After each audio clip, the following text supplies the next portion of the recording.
We are your home theater and AV questions answered. This is AVRant.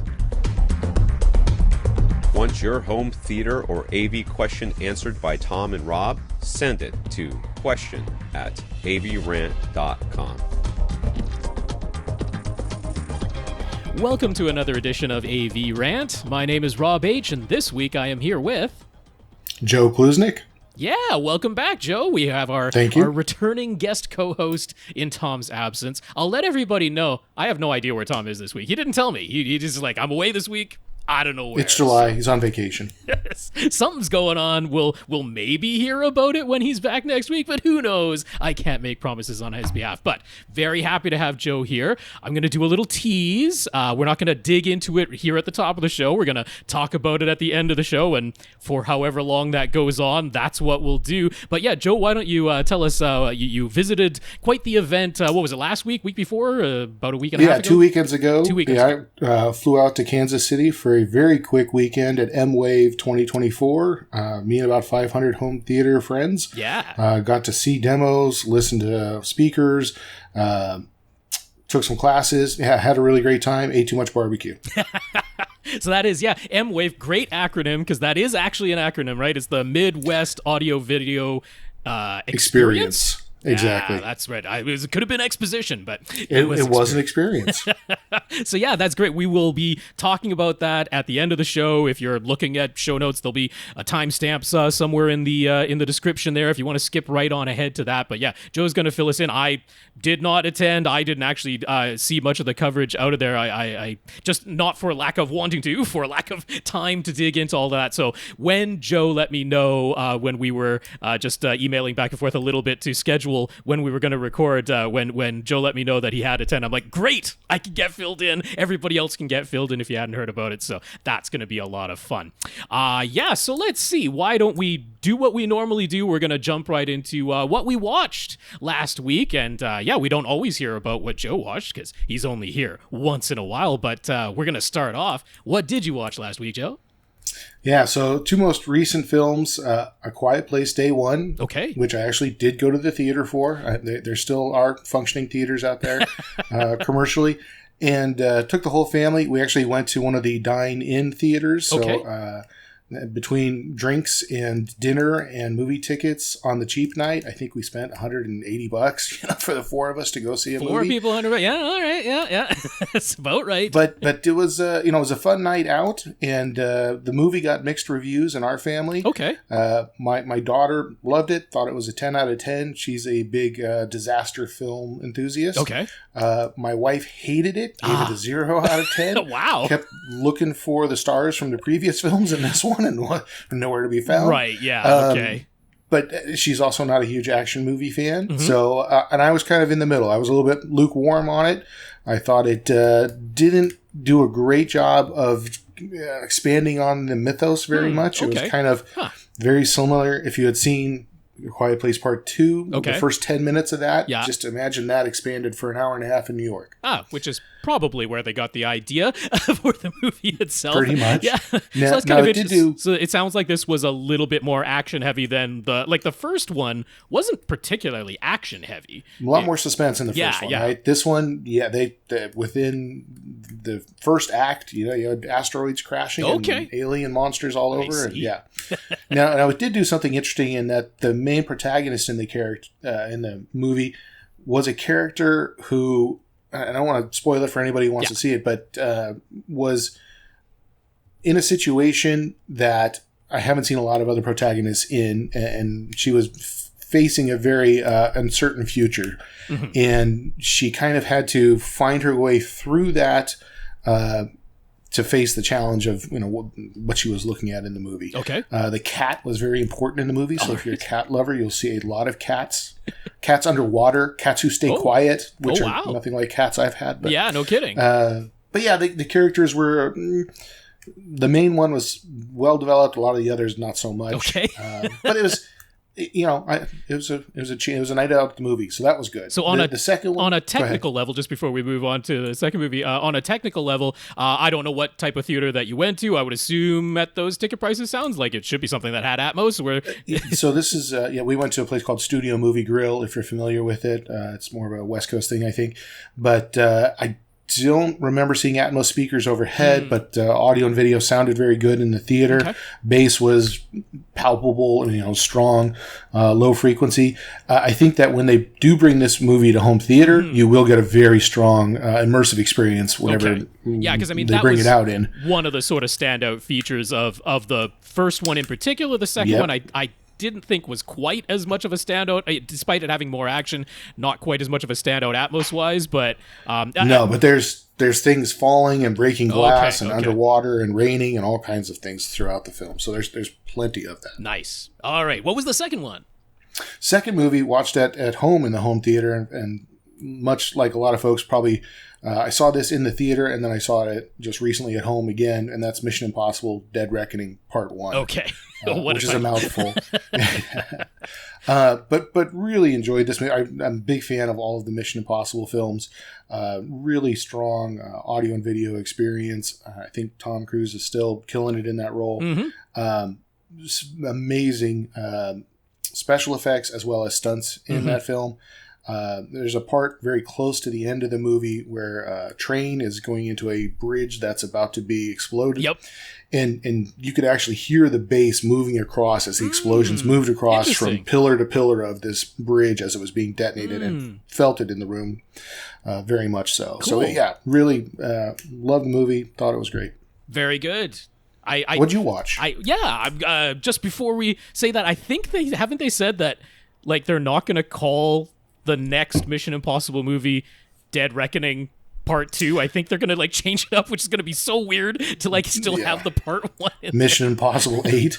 Now I heard that did get delayed to 2025 because of a $25 million submarine special effect problem. Yeah. So, I mean, there were things with the strikes that went on too, delayed some things. And of course, it's not as though they instantly pick it back up as soon as the strike is over. There's additional delays beyond that. So it will be interesting to see what ends up being the next Mission Impossible title, if nothing else. So yes, moving on to what I watched.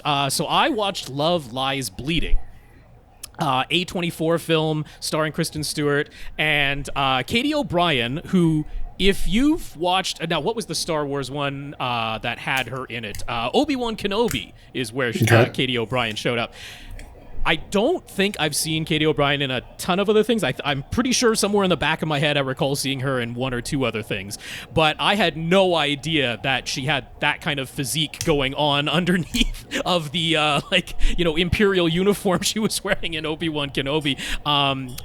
Obviously, she added more muscle and got even more full bodybuilding to play this role that she does in Love Lies Bleeding. But, that was sort of the standout thing, just her sheer physicality in this, because there was no real faking that. But there were some interesting uses of surrealism and special effects in this movie to amplify what was going on with her physically.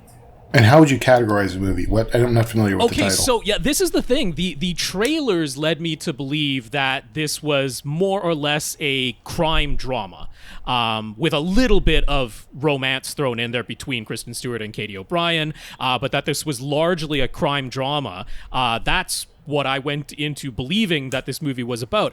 And it wouldn't be incorrect to say that, yes, overarching, that is the genre, but it was a lot less of a planned crime drama. The way that the trailer played out, it looked like, she's being hired to do some drug smuggling, which ends up turning into murder and that type of thing. And it looked like that sort of plot.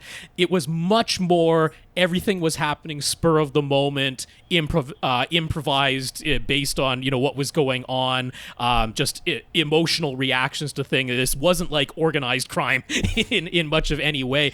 So I enjoyed that. I enjoyed the way that the plot of this movie played out. I thought Kristen Stewart, she's still very much doing what Kristen Stewart almost always does in her movies, which is do a tremendous job of looking incredibly physically uncomfortable in her own skin, because that is more or less the performance that she gives. Ed Harris is in this, having no problem looking completely like just emaciated, this bald cap that he's gone on, but with this long, straggly gray hair. He looks awful in this movie, but he's meant to. I mean, he's made up to physically look that way. So much of this movie is the physicality of the characters, and like I say, the plot and everything is sort of skin of their teeth, just going from moment to moment. But yeah, it gets into this surrealism with some of these special effects because I mean, I don't believe that steroids make people hallucinate. I've never heard of that as being a side effect, but it kind of leans into that a little bit. But it's also more or less just trying to put us in the headspace of Katie O'Brien's character, like how she's envisioning herself, how she's feeling in a given moment, and then expressing that visually, altering her physically on screen to make her appear to us, the audience, the way that she's feeling in the moment. So there's a lot of playing around with those visual metaphors that's going on in this movie. Not exaggeratedly so, except at the very end where it becomes really very surreal in that. But yeah, the other thing that just stood out to me in this movie is it's predominantly set in Louisiana.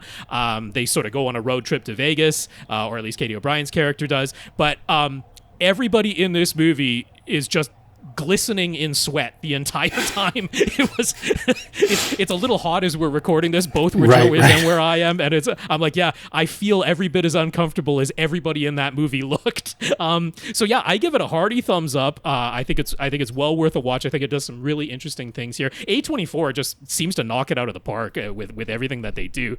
So yeah, I really quite enjoyed Love Lies Bleeding, and then I did watch another movie this week as well. And how was the audio video experience on that movie? Okay, yeah.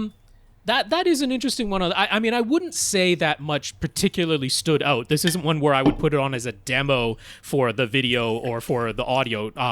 All of it competent, dialogue clear and easily intelligible. Never felt any sort of need that I had to alter the volume or turn subtitles on to understand what people were saying or anything like that. I mean, there are some, gunshots. Actually, there's a couple of scenes that take place on a gun range. But I wouldn't say that they were particularly using a lot of surround sound or Atmos effects or anything like that.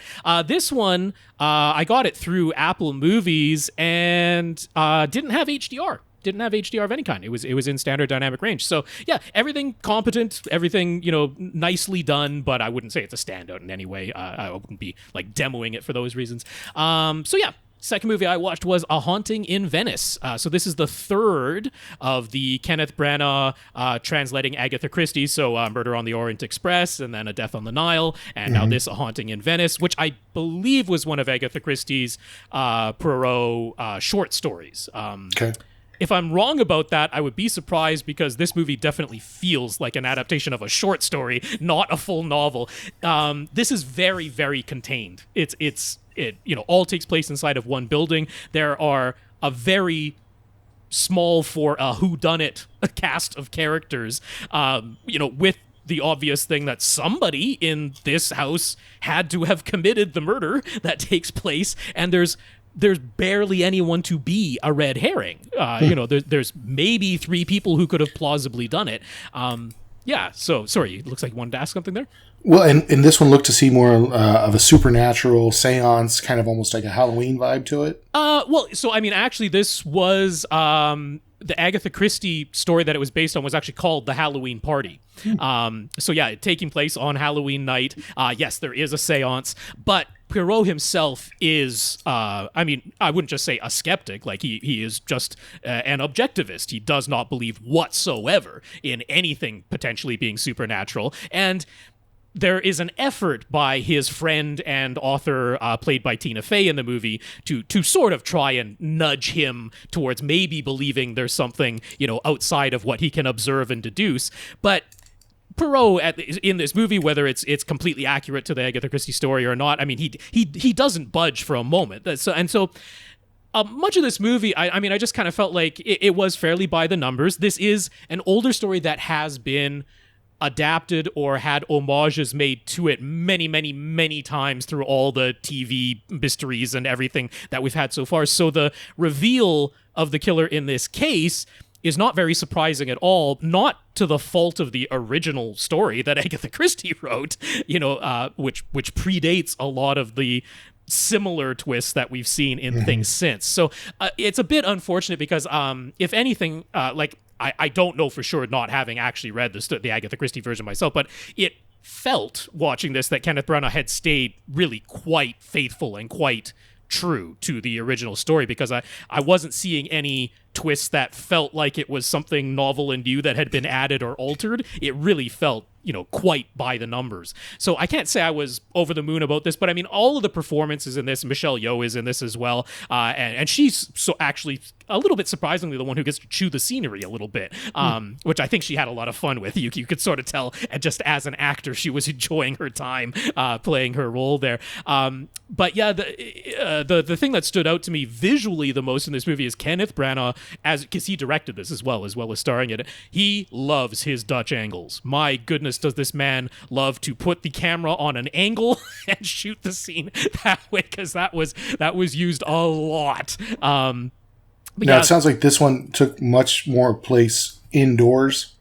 Yeah, it's because I remember the first two films in the series had beautiful exterior shots, right, panning over cities or the Nile or trainscapes, things like that. There was a bit of a lack of that in this. I mean, it is in Venice, but we're just inside one building in Venice, which is certainly shot nicely enough, and there are some establishing shots outside in Venice and that, but to a considerable less degree. I mean, it really felt like everything about this movie, very much including the budget, was smaller. Everything was smaller, more contained. So yeah, I can't say I was over the moon about it. It was, it's Kenneth Branagh directing and doing the screenplay and starring in it, so of course it's competent. And everything about it is solid. But yeah, I can't say it was my favorite. I still think I liked his adaptation of Murder on the Orient Express the best out of the three. So if you are very much into it, I think that it is a movie that you can certainly enjoy.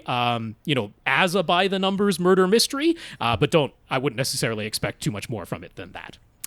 Okie doke. So that is what we watched, and now we're going to start the podcast proper. We're going to let you know that this is AVRant. It's your home theater and AV questions answered, and to get your question answered, all you have to do is email it to us. Our email address is question@avrant.com. That is by far the best way to get in touch with us and send us your questions. It's first in, first out. So we answer everything that gets sent to us at question@avrant.com. You can also find us on social media and online. We, of course, have our website, avrant.com. You can see our show notes there, links to our Flickr albums. So if I'm showing any images on our YouTube version, you can see those same images when you're listening along by visiting the Flickr album links. And you can find us on social media. We're on facebook.com/AVRant podcast, on YouTube, youtube.com/AVRant. Shorter, that one. No podcast at the end of that. And then you can reach us all individually. Tom is tom@avrant.com for his email. I'm rob@avrant.com. We have our occasional guest co-host who's not here with us this week because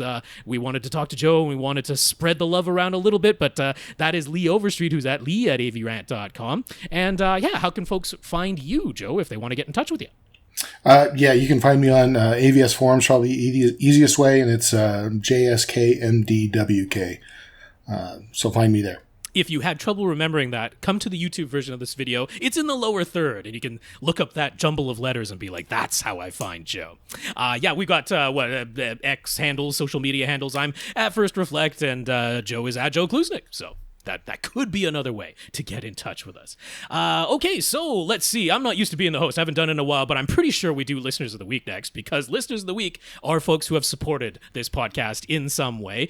Sometimes people support us financially, and one of the ways you can do that is coming to our website, avrant.com, and over on the right-hand side, there is an image of a cup of coffee, and it says Support AVRant, and if you click on that, it will bring you to PayPal, where you can give us a PayPal donation if you would like to. Sasi let me know in his email this week that he sent us a PayPal donation. I'm taking him at his word, because Tom's the only person who actually sees those PayPal donations. I have no idea if they're really there or not, and normally I just say, we'll find out next week if anyone sent us a PayPal donation, and maybe someone else did. I don't know. But Sasi said in his email, I believe him. So Sasi, thank you for the PayPal donation. And you can support us automatically every single month if you'd like to on Patreon. You can find us at patreon.com/AVRantPodcast, and you can sign up there there to make an automatic monthly donation, minimum of $1 a month. And so, we have 134 paying patrons over there, and thank you all very much for your financial support. We really, really appreciate it.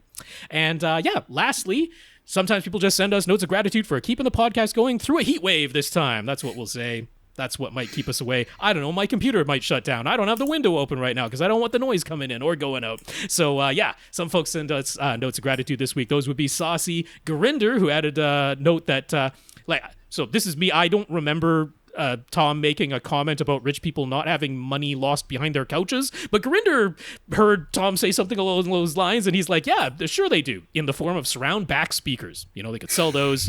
That'd be some money. Probably don't need them. Gurinder is definitely a faithful Tom listener. Sasi, Gurinder, and Mark as well. He also sent us a note of gratitude. So thank you all so much.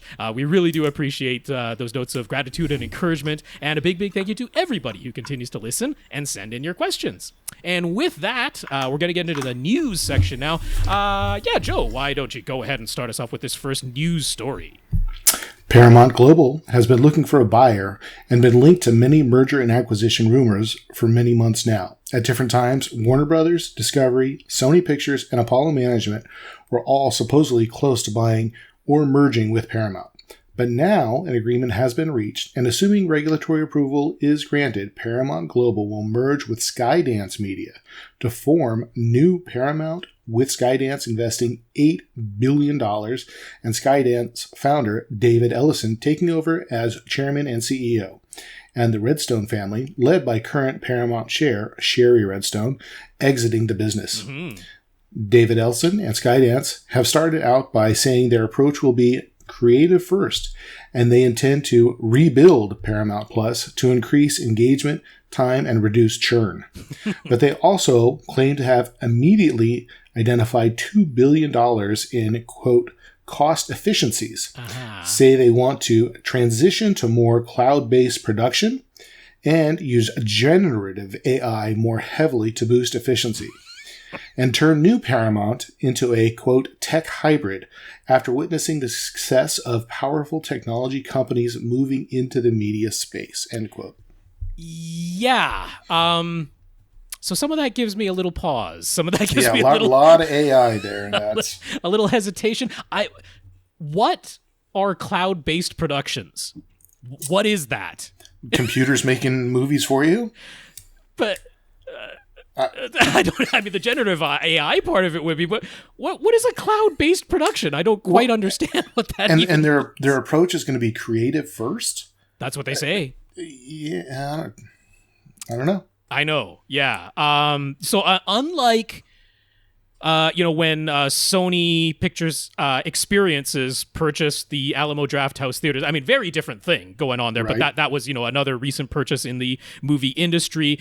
Sony paying lip service, saying the nice things that we wanted to hear, but then, very quickly being like, yep, we repurchased those locations that shut down. We're getting them back open this summer. We're making the employees who were, very suddenly let go, we're making them whole. We're inviting them back. Like, there's some action immediately put behind the words. It's a studio caring about movies and where you go to see them. I mean, at least some indications, there's positive indications so far out of that. These words by David Ellison, they frighten me a little bit. It seems odd that in the midst of all of the evidence being that all of the streaming services other than Netflix are starting to get into a little bit of panic mode and being like, this idea of just trying to acquire subscribers and then just throwing money out there and trying to get as much, exclusive content on our service as possible. It's like, it's not resulting in profits. I mean, even Netflix, is Netflix actually profitable? Because, the amount of expense that they have over there at Netflix is absolutely insane. But of course they have more subscribers than anybody else. So, it just seems weird to me that right away they're like, yeah, we're gonna throw money at Paramount Plus. We're gonna rebuild that. That's gonna be a sort of cornerstone of this new business. Not that it completely doesn't make sense. It does make sense that, CBS and Paramount are gonna want to have their own streaming service, and Paramount Plus at the moment is not exactly doing gangbusters. yeah, it just seemed a little bit weird that was one of the cornerstones. Saying immediately the combined company would be worth about $28 billion, and saying they're like, yeah, cost efficiencies, $2 billion. We're like, you know what that means? Layoffs. That's layoffs. That's redundant positions, right? That's what cost efficiencies are. And so saying that so quickly right off the top, just immediately going, yeah, AI, and then being like, oh, look at Apple, bringing in Apple TV Plus. Look at Amazon getting into Amazon Prime Video. Here are these tech companies that have come into the media space. And I mean, are those services doing well? Is that what you want to emulate? Because as far as I can tell, Amazon Prime Video is a loss leader. That service is not making and those money. tech companies have the deep pockets from their other businesses to support that. So it can be a loss leader. The media wings of those tech companies is not where their profit is being generated. It's a rounding error for them. Yeah. So I don't know. Best of luck to them. I certainly want Paramount to stay around. I certainly want Star Trek, to still exist. That would be nice. I want CBS to still exist. That would be a good thing. And I mean, things were not going so great lately under the Redstones. So they're getting a huge payday. They're exiting. See you later. So we'll see how all of that goes. Did you want to read the next one, or do you want to trade off as we go? Yeah, no, I'll take that. If you've been waiting for micro LED displays to come way down in price before buying a new big screen TV, don't hold your breath. Reports out of South Korea and Taiwan are that Samsung Display and LG Display have both decided to reduce investments in micro LED display technology, with LG Display cutting back on R&D and redeploying staff already, and Samsung saying they will continue their micro LED R7D, but delay their plans to expand production facilities and slow down their micro LED business plan. Yeah. It's not all they're going to be. They're taking their time. I guess so. I mean, I'm a little surprised at this, honestly. This news, I wasn't anticipating. It wasn't. I didn't see writing on the wall for this. Maybe writing on the wall. Just realized that was a pun. But maybe I should have. I mean, maybe I should have put two and two together with, micro LED displays, modular displays from Samsung in particular, have been commercially available for a number of years now, and we haven't exactly seen the prices coming down precipitously. But yeah, can they not find a way to make them cheap enough, fast enough? Right? I mean, would you rather make big, expensive panels that you sell thousands and thousands? Sorry, inexpensive flat panel TVs that you can sell millions of, or very expensive modular TVs that there's just not as much profit in that, I've got to assume. Oh yeah, I mean, like. I think what's happened is, obviously they've just reevaluated the business side of things. They must be looking at how the research and development, is there a market for it? Yeah, is progressing, because I mean they've sort of constantly, they've said this about OLED too since the beginning, that what they're trying to get to is inkjet printed panels. Once they can get there, that's like a 7 or 8 times decrease in manufacturing cost, and that's been one of the goals.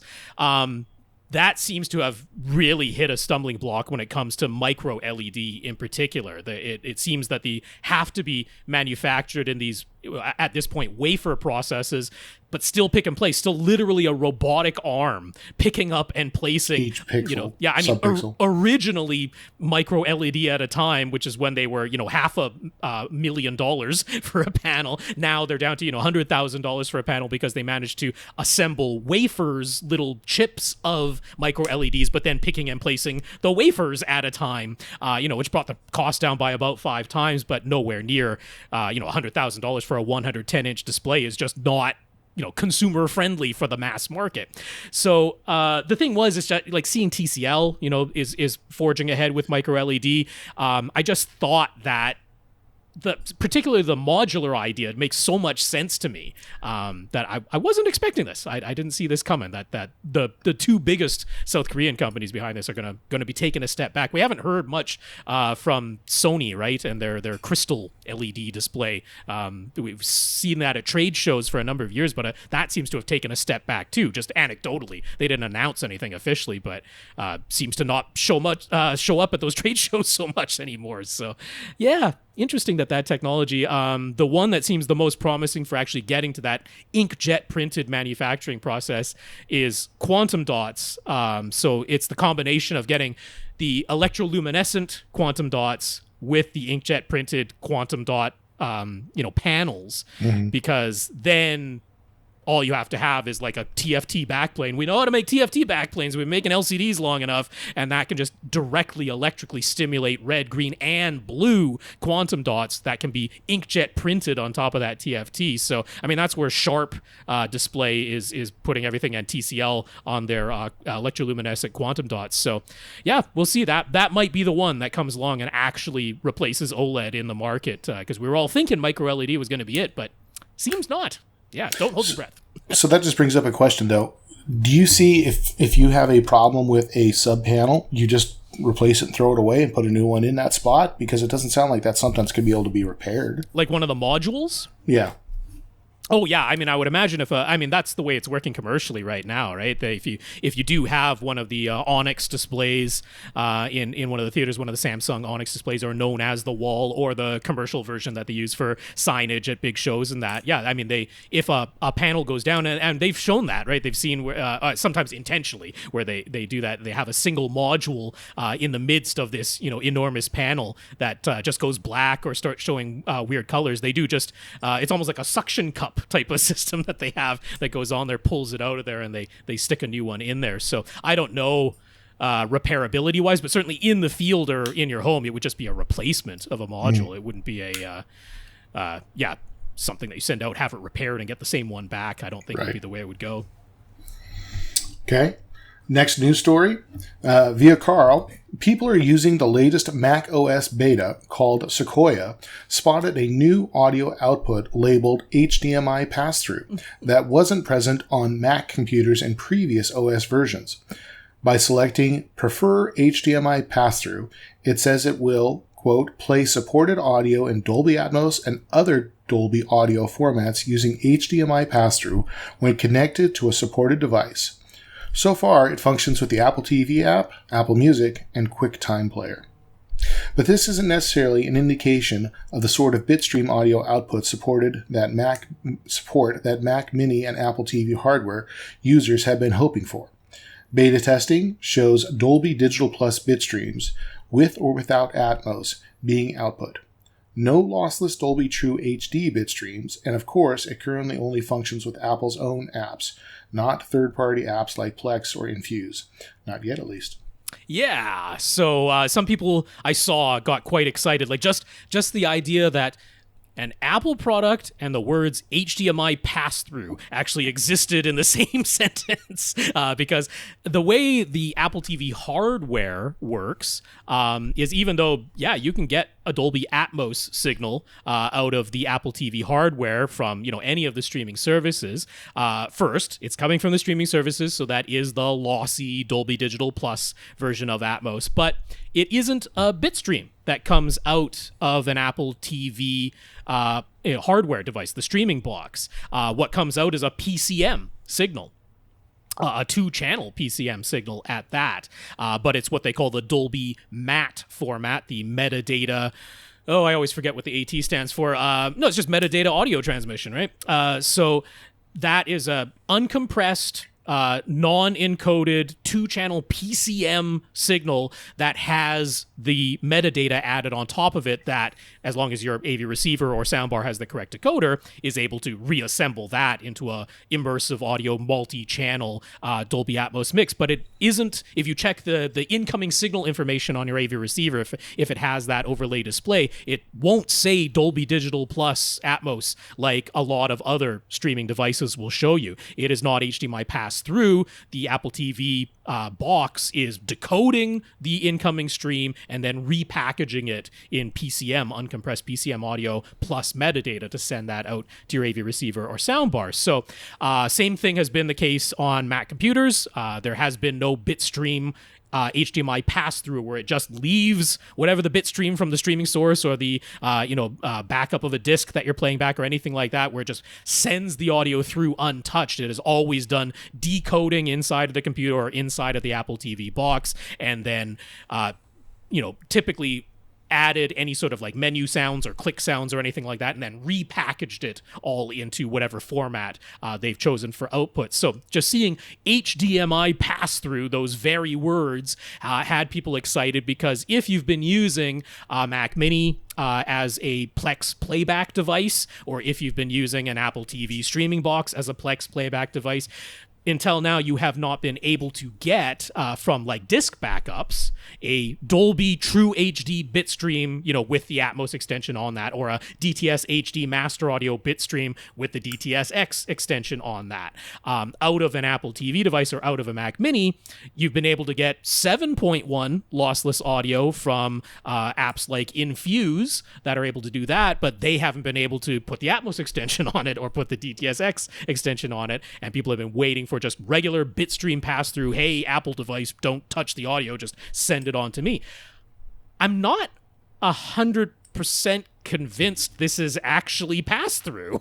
Like, from what's been described from the people who have been beta testing it, they are getting Dolby Digital Plus with an Atmos extension on top of it. So that is plainly new. It is no longer PCM Dolby Matte. So that is a change. And maybe that's enough that it really is passed through. But there's no indication at this point that the Apple native apps or Plex at this point is passing through lossless audio. There's no indication of that at this point. So hedge your excitement on this one, I would say.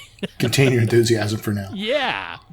Okay, that was the end of the news. Look at that. I think I'll go ahead and read some of these comments here, because Joe and I... Do you want to just trade back and forth when we get to the questions? Does that sound reasonable? Sure. Okay. Works for me. Why don't I do a comment then here? From Nathan. Nathan heard me recommend last week the Screen Innovations Slate 1.2 ambient light rejecting screen, available as a motorized roll-down tab tension screen from Screen Innovations. And Nathan agrees with me, given the situation that we were talking about. He believes, like I do, it would likely perform very well in the conditions that we were describing. But as I pointed out, and Nathan also agrees, it's like, it ain't cheap. Screen Innovations, not cheap screens. This was somebody who could afford it, by all accounts. But he's like, obviously not everybody can afford a $6,000, $7,000, $8,000 projection screen, or would just prefer to pay less than that. So Nathan was saying that there is, in his opinion, a less expensive alternative. He suggests the Elite Screen's Cinegrey 5D, which I did mention, and I noted that most of Elite Screen's ambient light rejecting materials primarily are designed to reject light from overhead, ceiling lights above the screen, not necessarily as much stray light that's reflecting off your side walls or coming from a window that's on the side of your room, that type of thing. It's mostly overhead. But Nathan says the Cinegrey 5D material specifically does reject light basically from any direction, and he has personally had good success using it in a room with all white, walls and ceiling. So he thinks it does perform well. There is a catch that Nathan notes, though, which is that the projector does need to be positioned quite carefully. It needs to be positioned just right. Can't be too high, can't be too low, can't be too close, can't be too far away. There's a butter zone for the positioning of the projector relative to the screen, so that the angle, either down or up, if the projector is slightly above or slightly below the center line of the screen, that it's just right to hit where the gain has been designed to send the maximum light from the projector lens to your eye, and then light coming from other directions is reflected off at more oblique angles so that it doesn't reach your eye. That's sort of the design. So the projector has to be carefully placed in relation to the screen. Otherwise, it does wash out and basically looks like a regular white screen. So that's why you'll sometimes see people in, just user reviews or reporting back from like a big trade show or something. They're like, I don't know if that's Cinegrey 5D looked all the great. Well, probably the projector wasn't set up optimally, or your viewing position as you walked by the booth, wasn't the correct thing to get just the right angles between the projector lens, the screen, and your eyes. So careful setup is important, but as long as you manage that, Nathan thinks the Elite Screen Cinegrey 5D material, which is available in 3 different motorized tab tension case options, is worth considering. I don't disagree with that. I've seen the 3D and the 5D though. Sorry, you were going to say, Joe. It seems like you're trying to solve a problem that you don't need to have, right? If you got to hold your head in a vice to be in a certain spot to watch this projector in an all white room, do you really need a projector? There's other solutions. So 150-inch screen is going to be tough for anything flat panel, but I wouldn't say it's a head in a vice type of thing, but I've seen the Cinegrey 3D and the 5D in person. The 3D, I thought, to me, it just wasn't bright enough. It's a 1.3 gain. The slate from slate 1.2 from Screen Innovations is only a 1.2 gain. But the 5D is a 1.5 gain, and I started seeing, in my experience anyway, of it. Maybe it wasn't perfectly optimally set up, but it was a pretty good setup. It was a pretty dedicated setup that was using it. It had some of that, getting towards that higher gain. You start to notice a little bit of that flash lighting, a little bit of those image artifacts that comes from that positive gaze. Yeah, a little bit of hot spotting and that type of thing. That stuff bothers me right now. If you're just like, whoa, I've got a 150-inch screen in a moderately well-lit room and it's viewable at all, it's like, yeah, I get that. I get being impressed when that happens, because normally if it was just a plain white screen, it'd be completely unwatchable, right? So it beats that. I'll give it that. Well, I think the other part is just how bright of a projector can you hit it with, right? Yes, so, yes. I mean, that's talking about MWAVE a little bit. All of the projectors they were using were big, high dollar, high lumen type projectors on big Christie screens. Digital and stuff like that. Yeah, Barco was there. Barco, sure. So, I mean, if you can spend $30,000 plus on a projector, you can light that screen up. That doesn't care. Yeah, that's right. You could also, get to the point where you're affording that. What was the one that Screen Innovations, they partnered up with that truly black screen that Adele used at her concerts and that. I was sort of laughing at that because, you see the images and they're very impressive, and then you read the specs. I'm forgetting the name offhand. I'm not sure. I might be able to look it up as we go there. But I think it's a 0.2 gain is what's on there. And so it's like, you need some lumens. You're hitting it with a blowtorch. I can see why that screen appears almost black in a well-lit situation, because at a 0.2 gain, which I think is what it was, it's like, that's you're sort of brute forcing your way into having an image in that case. So I would certainly say, samples. By all means, get samples from these companies, right? Because this is going to be, regardless, it's going to be, over $1,000 at least.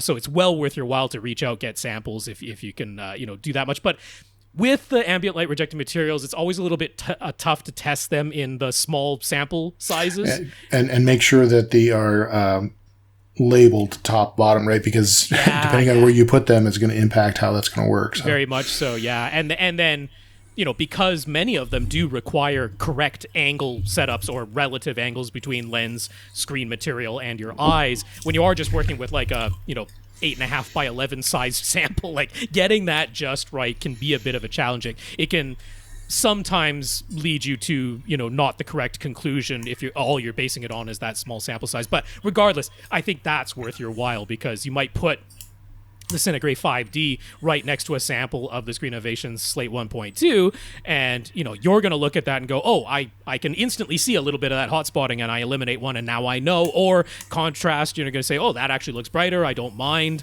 that little bit of flash lighting, it doesn't bother me whatsoever, and you're going to say, okay, I can save several $1,000s. So I think that's well worth it.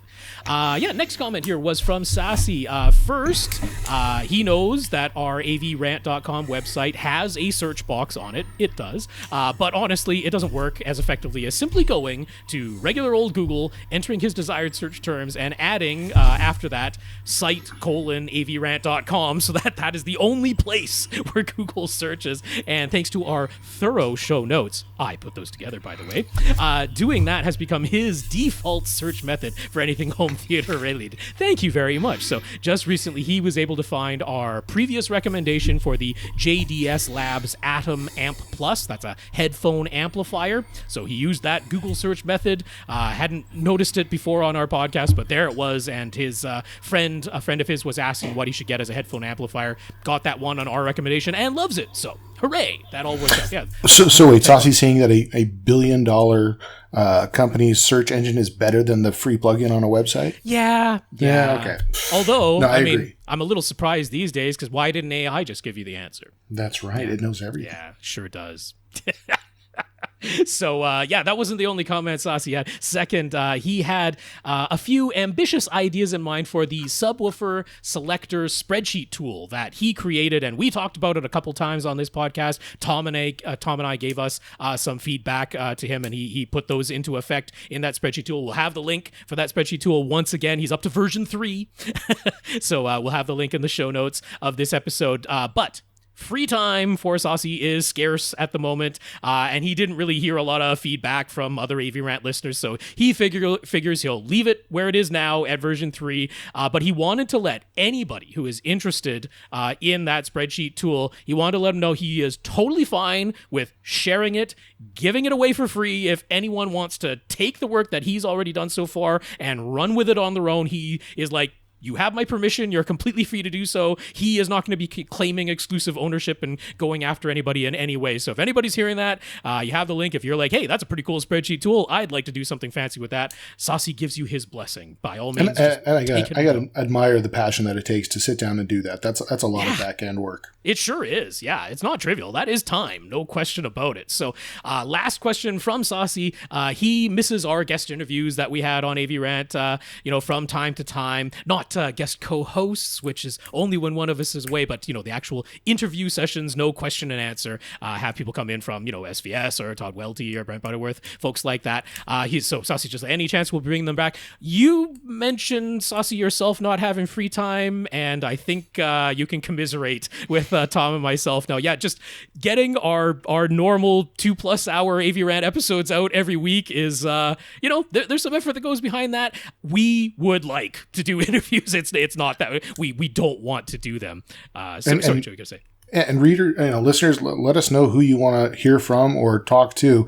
I think I put you guys in contact with Todd back when we had that interview. So I know a lot of people in the industry and happy to help out. But we've been Tom and I have just been kind of laying low. We've just been doing our typical thing. Maybe one of these days, time and that is going to allow. It's sometimes folks listen to that like, well, that seems like a lot of fun, and it is. Seems like everybody enjoyed themselves and want to do more of those, and that is true. But I have to tell you, it is. I'm not going to say it's like the hardest thing in the world to set up an interview with someone and have a nice, hour-long conversation, but it is more than zero effort. It really is. And, sometimes just the way things are behind the scenes right now, any additional effort is not something that Tom and I are looking to do on AVRant, the podcast, at the moment. So I hope that is understandable. I'm pretty sure Sasi can understand it. It sounds like he can, because similar thing, right? He would like to put more effort into this home theater hobby that we have. He already has put in a lot of effort, but it's like sometimes the rest of life just doesn't quite allow us to reach the ambitions that we might have in mind. So that's really all that's going on as far as that goes. Fingers crossed, one day we will get back to it. And you guys might want to listen, not to plug another show, but Tom's favorite, Brightside Home Theater, does, their Takeover Tuesdays really are kind of those interviews a lot of times. That is absolutely the case. Yeah. And I mean, let's see, Home Theater Geeks, they're not quite doing the interview format. Scott Wilkinson, that show is back, but he's not back to the shorter old, episodes. Hour plus interview format, which is a shame because those were probably some of the very best home theater podcast interviews. But I mean, similar thing there, right? Like, it's not like Scott Wilkinson didn't love doing that and doesn't have ambitions to do that again. It's like Scott Wilkinson, also a busy man. And he's like, 20-minute episodes, that's what I can do right now. It's better than nothing, right? So yeah, that's all that's going on as far as interview stuff goes. I hope that makes sense. So, with all that, I think it's question time, right? I've been talking a while. So, Joe, why don't you read us our first question? First question comes from James, and he says, a couple of weeks ago, Rob mentioned that there are a lot of receivers and pre-pros that have a version of the Dolby Surround upmixer that never sends any audio to your front wide speakers, if you have them. What is the reason for that limitation, and why can some receivers and pre-pros do it while others can't? Yeah, so when Dolby Surround and Dolby Atmos, because they were introduced at the same time by Dolby, when it first came out, it was actually right in Dolby's own white paper documents about the Dolby Surround upmixer that noted it might have just been a footnote, or it might have been a full sentence in part of it there, but they indicated right there that the Dolby Surround Up Mixer, the original version of it when it first came out, does not utilize front wide speakers. That was like plainly stated in the white paper documents for Dolby Surround. So naturally, the first AV receivers and pre-pros that we got that had the new Dolby Surround Up Mixer replacing Dolby Pro Logic 2X or 2Z, now with the Dolby Surround Up Mixer in there instead, the chips that were available to do that Dolby Atmos and Dolby Surround Up Mixing decoding, they did not put sound into the front wide speakers. Actual Dolby Atmos soundtracks could, but Dolby Surround Up Mixer never did. They later decided, I don't know how much feedback or whether it was just internally, but decided that having the Dolby Surround Up Mixer sometimes put sounds into the front wide speakers was something that Dolby was willing to support. So that meant new chips, that meant a new version.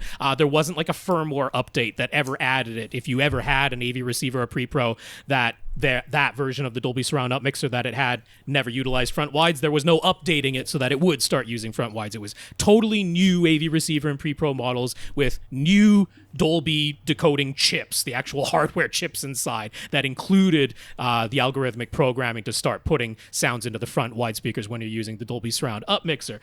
So did we get into, I think it's a little further down where he's talking about question how do you tell? Continued. Dolby's own literature says that sounds will simply be sent to, quote, the most appropriate speakers.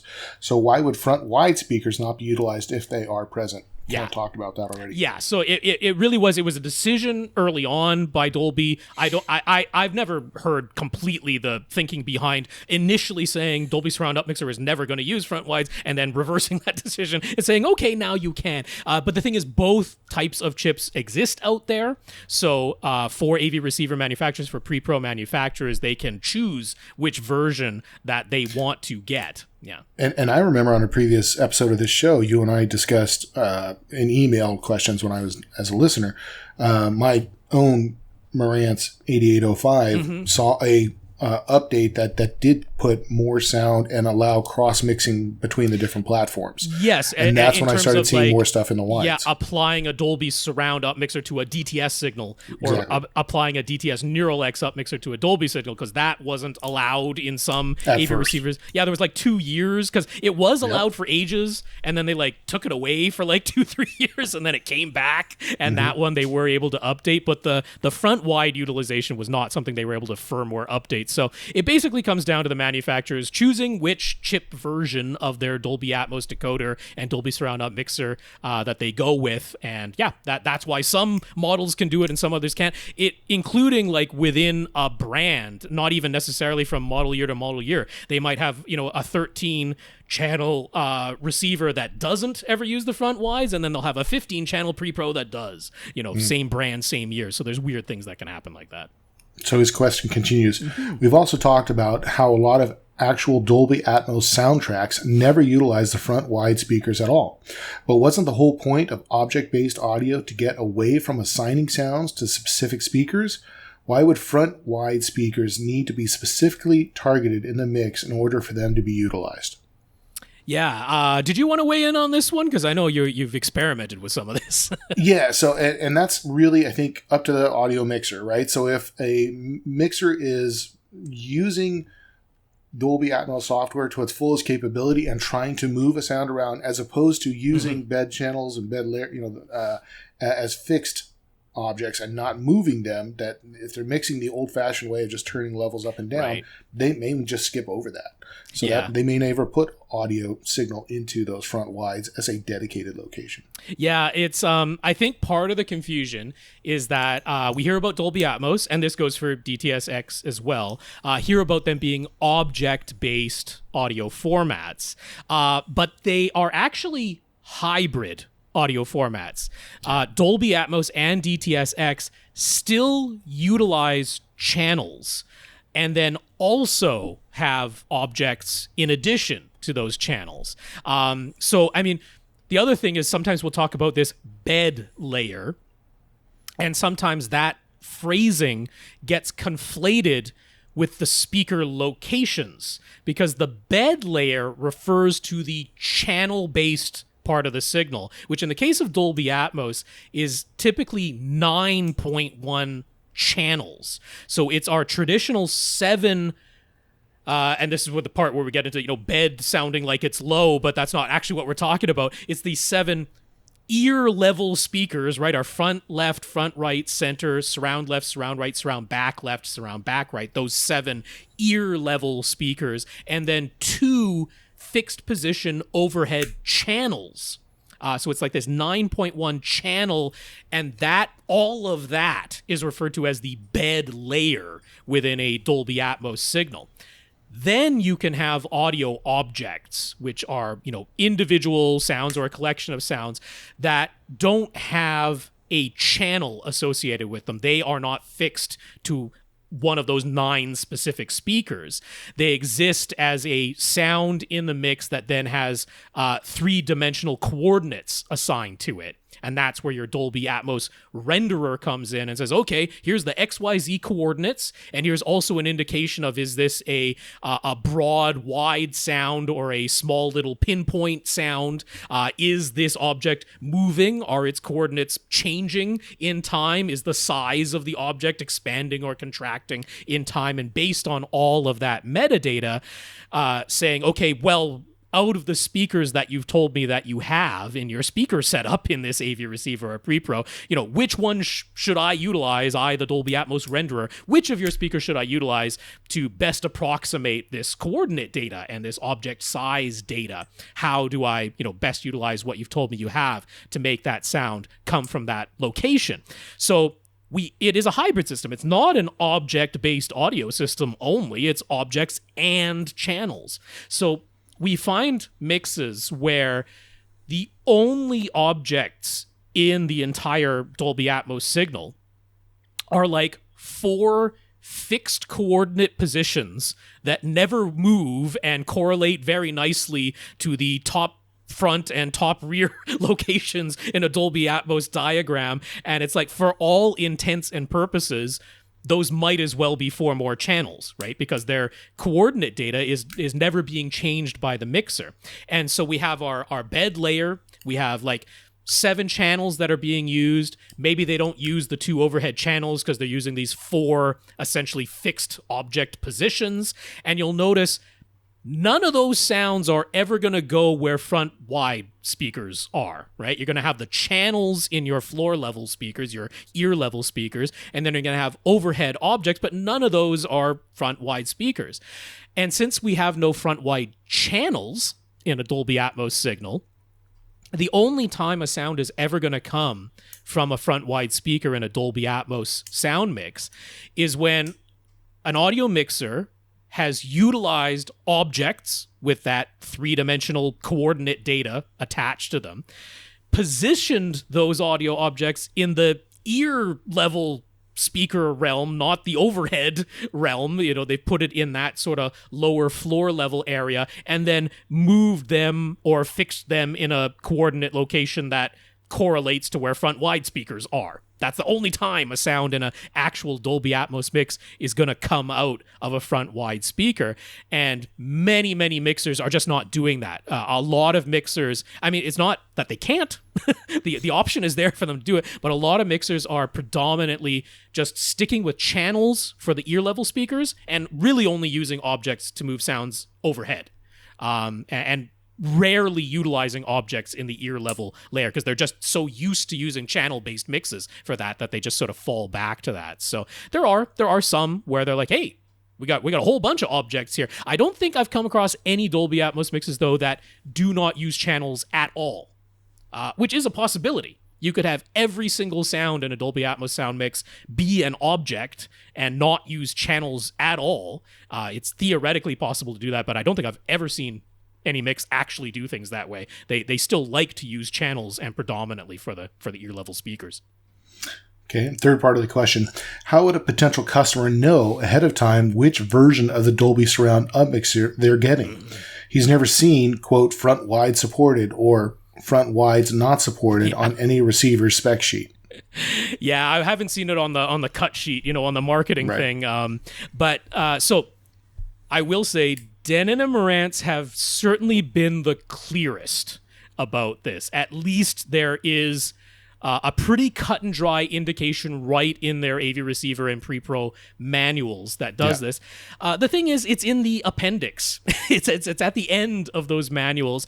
They have a chart that basically shows, okay, based on your chosen sound mode, your listening mode, here are all of the speaker positions that can potentially be utilized by that sound mode, by that listening mode. So just on YouTube here, or if you check the Flickr album, I'm just showing an example from the flagship Denon A1H receiver. And if you just look at under the sound mode section on the left and you see where Dolby Surround is there, you'll notice that every single speaker location that the A1H is capable of having, every label you could apply, except for the voice of God, the directly overhead top surround voice of God, and the center height position, both of which are Oro 3D speaker positions.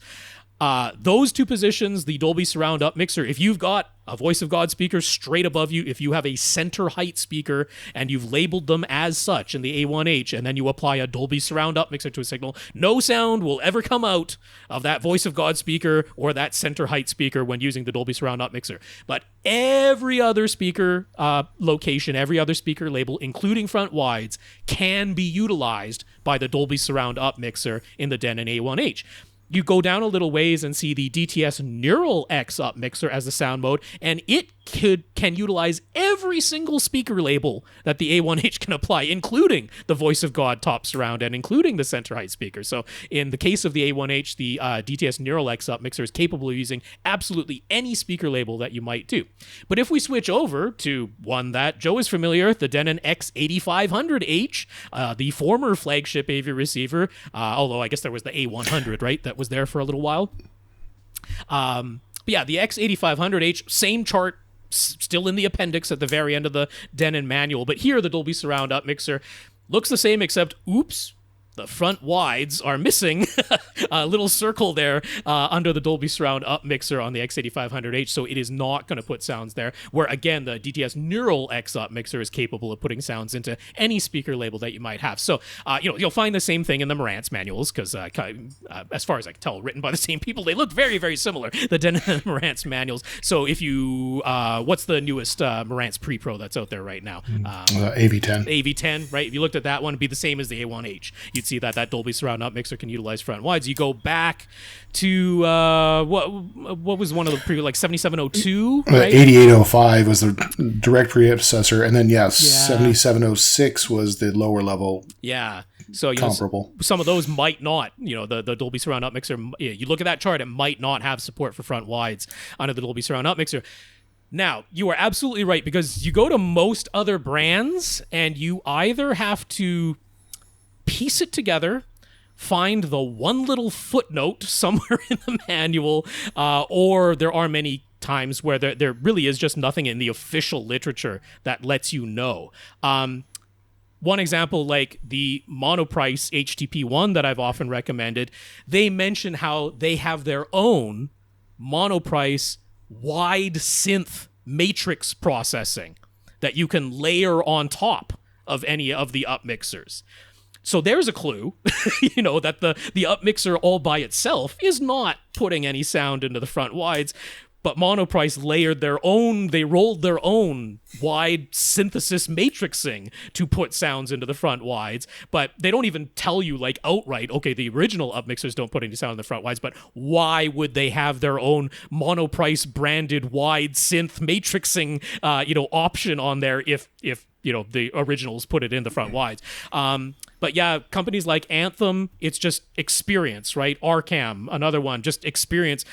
You pretty much have to go to the forums, ask an owner, hope that they actually have front wides or are willing to temporarily connect something to them, and just listen to find out if those up mixers are putting any sounds in there, because there's really no indication in the literature.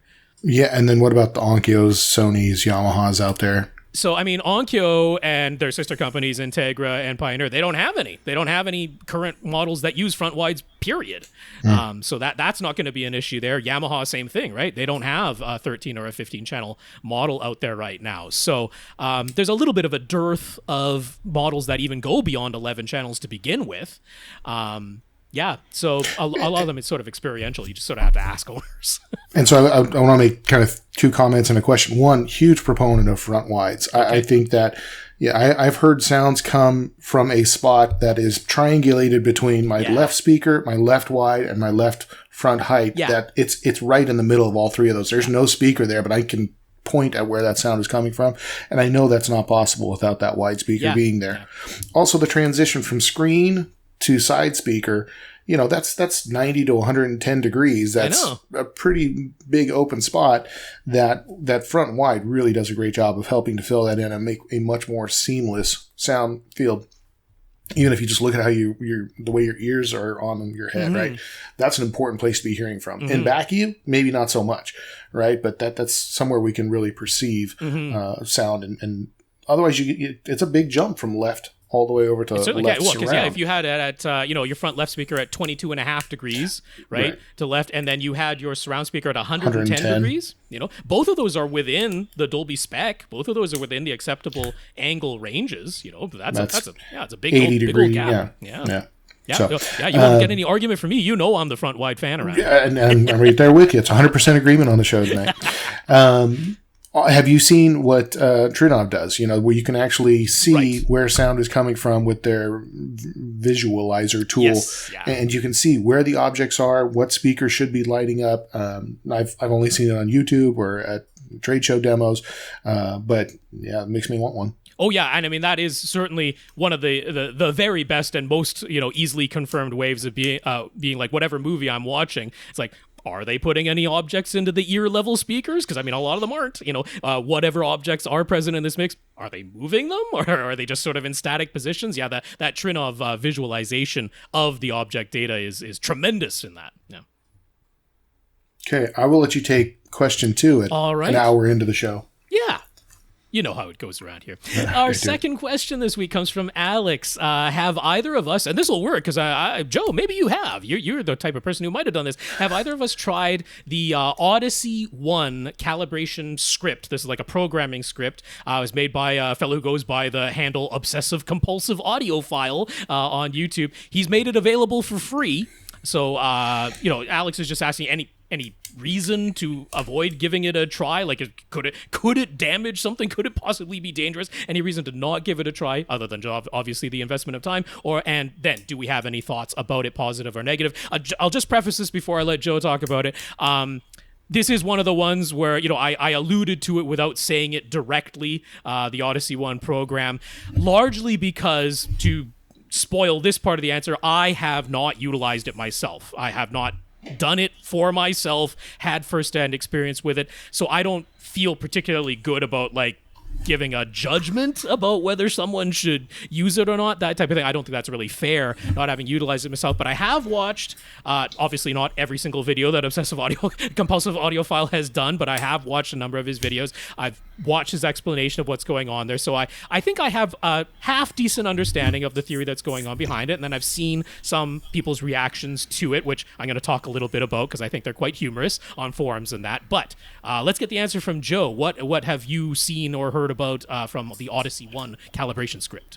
Unfortunately, no personal experience with it either. I've seen it on YouTube, and that's about it. Haven't had time to play around with the idea. Yeah. So, I mean, I think both of us will agree, absolutely, if you've got time, give it a try. It's not costing you any money, so why not? And it does not have to be a destructive process to your existing Audyssey calibration if you have one, as long as, of course, you have started your calibration that you're currently using either the Audyssey editor app or the Mult-EQ-X PC software, so that you can save your current configuration and then load it again later.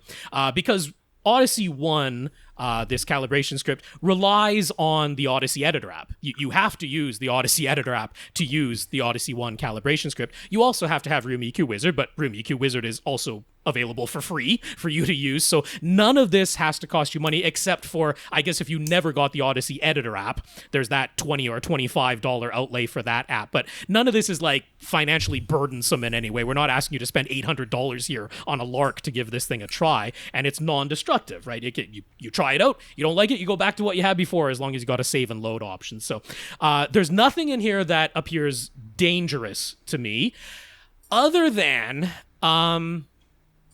I mean, if you've got a really poorly designed subwoofer, I guess there's a possibility.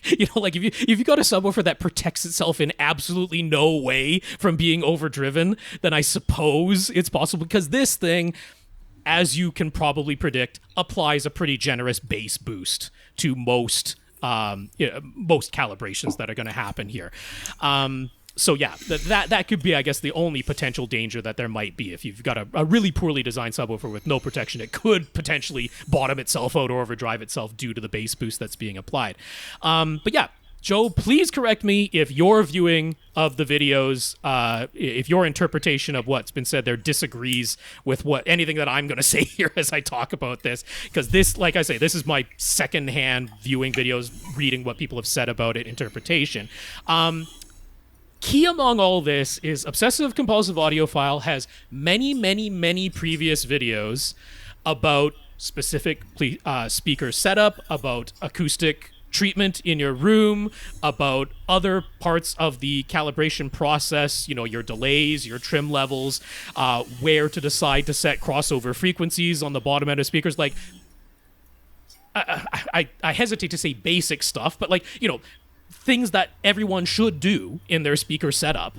But he's detailed all of that, and you have to have all of that done correctly before you start venturing into Audyssey One script and expecting to get really good results from it. It relies on you having done all the basics beforehand. You need the proper foundation. You need that proper foundation for sure. And this is why I found it very humorous, some of the reactions I've seen on Reddit, on AVS Forum, and that people responding to it, because I have seen the people who are over the moon about, transform my system, everything sounds so much better. I'm like, well, that it shouldn't. It shouldn't transform your sound that much, because one of the key things that this calibration script does immediately is not do anything in Audyssey, anything in the equalization above 300 hertz. It sets a hard curtain at 300 hertz and does not touch anything above that frequency, which is in line with recommendations from like Dr. Floyd Toole about how he recommends, EQing speakers in a room. But similar to Dr. Floyd Toole, he's saying, hey, you got to have really good anechoically linear speakers. You've got to position them correctly. You've got to have good room acoustics. You've got to sit in the correct location, and then don't touch the equalization of that type of speaker in that type of setup above 300 hertz. It really shouldn't be necessary. So, I mean, if you are transforming the way people's voices sound, if you are transforming the way a guitar sounds coming out of your speakers, you didn't do that foundation first. Something was wrong if Audyssey One is altering your sound that much, because it really, really shouldn't. It's not touching anything above 300 hertz. The other thing that is going on there is he is basically taking that best fit line in the Harman speaker room curve and using that as the basis of the target curve. And we've talked a little bit on this podcast in the past about how Dr. Toole himself has basically said, that was a descriptive measurement, not a prescriptive equalization curve. The theory that was going on there was, okay, we take a speaker that in an anechoic chamber measures essentially ruler flat.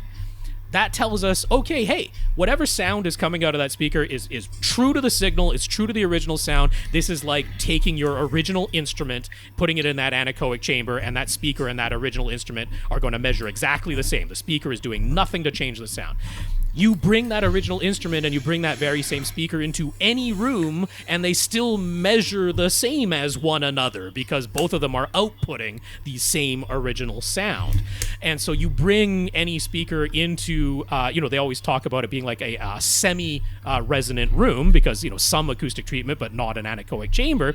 And you see this general sort of 6 decibel per octave slope rising towards the bass. Some rooms have more bass room gain than others, and so you end up with this gray range on the graph that he's shown there. And he's like, that's a description of what a anechoically linear speaker ends up doing when you just play a sweep through it in a given room. And you see this rise in the bass. So the idea is that, okay, that makes sense. If what we want to do is play back original instrument sounds as though they have been brought into our room, we basically just want to know what the speaker does inherently, with the assumption that we're starting with an anechoically linear speaker, and then we're going to EQ the bass to take out any humps and dips, because none of those should be like roller coaster looking. There should be a rise in the bass, but like a gradual, a smooth rise, not one that has humps and dips into it. So we're going to use equalization to take out humps and dips due to room modes and bass wave interactions in the room, but we're just going to have this smooth rise in the bass. But choosing just one line in that gray curve, doesn't necessarily give you the intended or even the descriptive results, because it's room dependent. So there is some illusion by Obsessive Compulsive Audiophile that he's like taking the original Audyssey measurements that he's imported from the Audyssey editor app, looking at the bass response of the speakers that Audyssey measured, and using that to tailor that room curve, that target curve, the ultimate end target curve, somewhat based on the natural response that was measured before any equalization was applied. So assuming that it really is taking place, I have essentially no theoretical problem with this. This is more or less following the notion that if, and this is the big if your speakers are anechoically linear, then this will end up with a very good Harman-like result, right?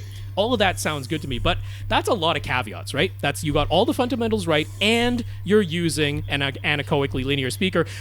That isn't just anechoically linear on axis, also goes to the prescribed design of speakers, by Dr. Floyd Toole and by Harman, that has this wide, even dispersion, that it isn't a ribbon speaker or an electrostatic speaker line that, source. Beams its sound and then has, very narrow dispersion, that isn't going to result in the same curve either. So that's why I think you see this sort of wide variation in responses from people who've tried it, because I've seen people who are like, well, I tried it and it took all my bass away.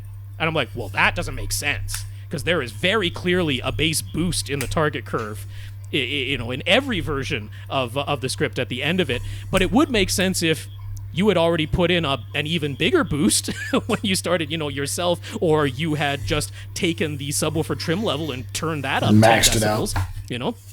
If that's what you did, then what this is going to end up is going to be less bass than what you had before. And other people are like, oh, there's way more bass than I had before. Too much for my taste. I'm like, well, what if, what he was saying there, it's like, well, it looked at the bass response, the natural bass response in your room, but you were already using kind of bass heavy speakers, or it just happened that, there was multiple bass humps that kind of overlapped each other and it got led a little bit astray. So it actually applied a bigger bass boost to that final target curve than actually would have been ideal given your room size, or you don't have the type of speakers that are playing wide, even linear dispersion. So there are, humps and dips going on in the mid-range and treble that it's not touching whatsoever anymore.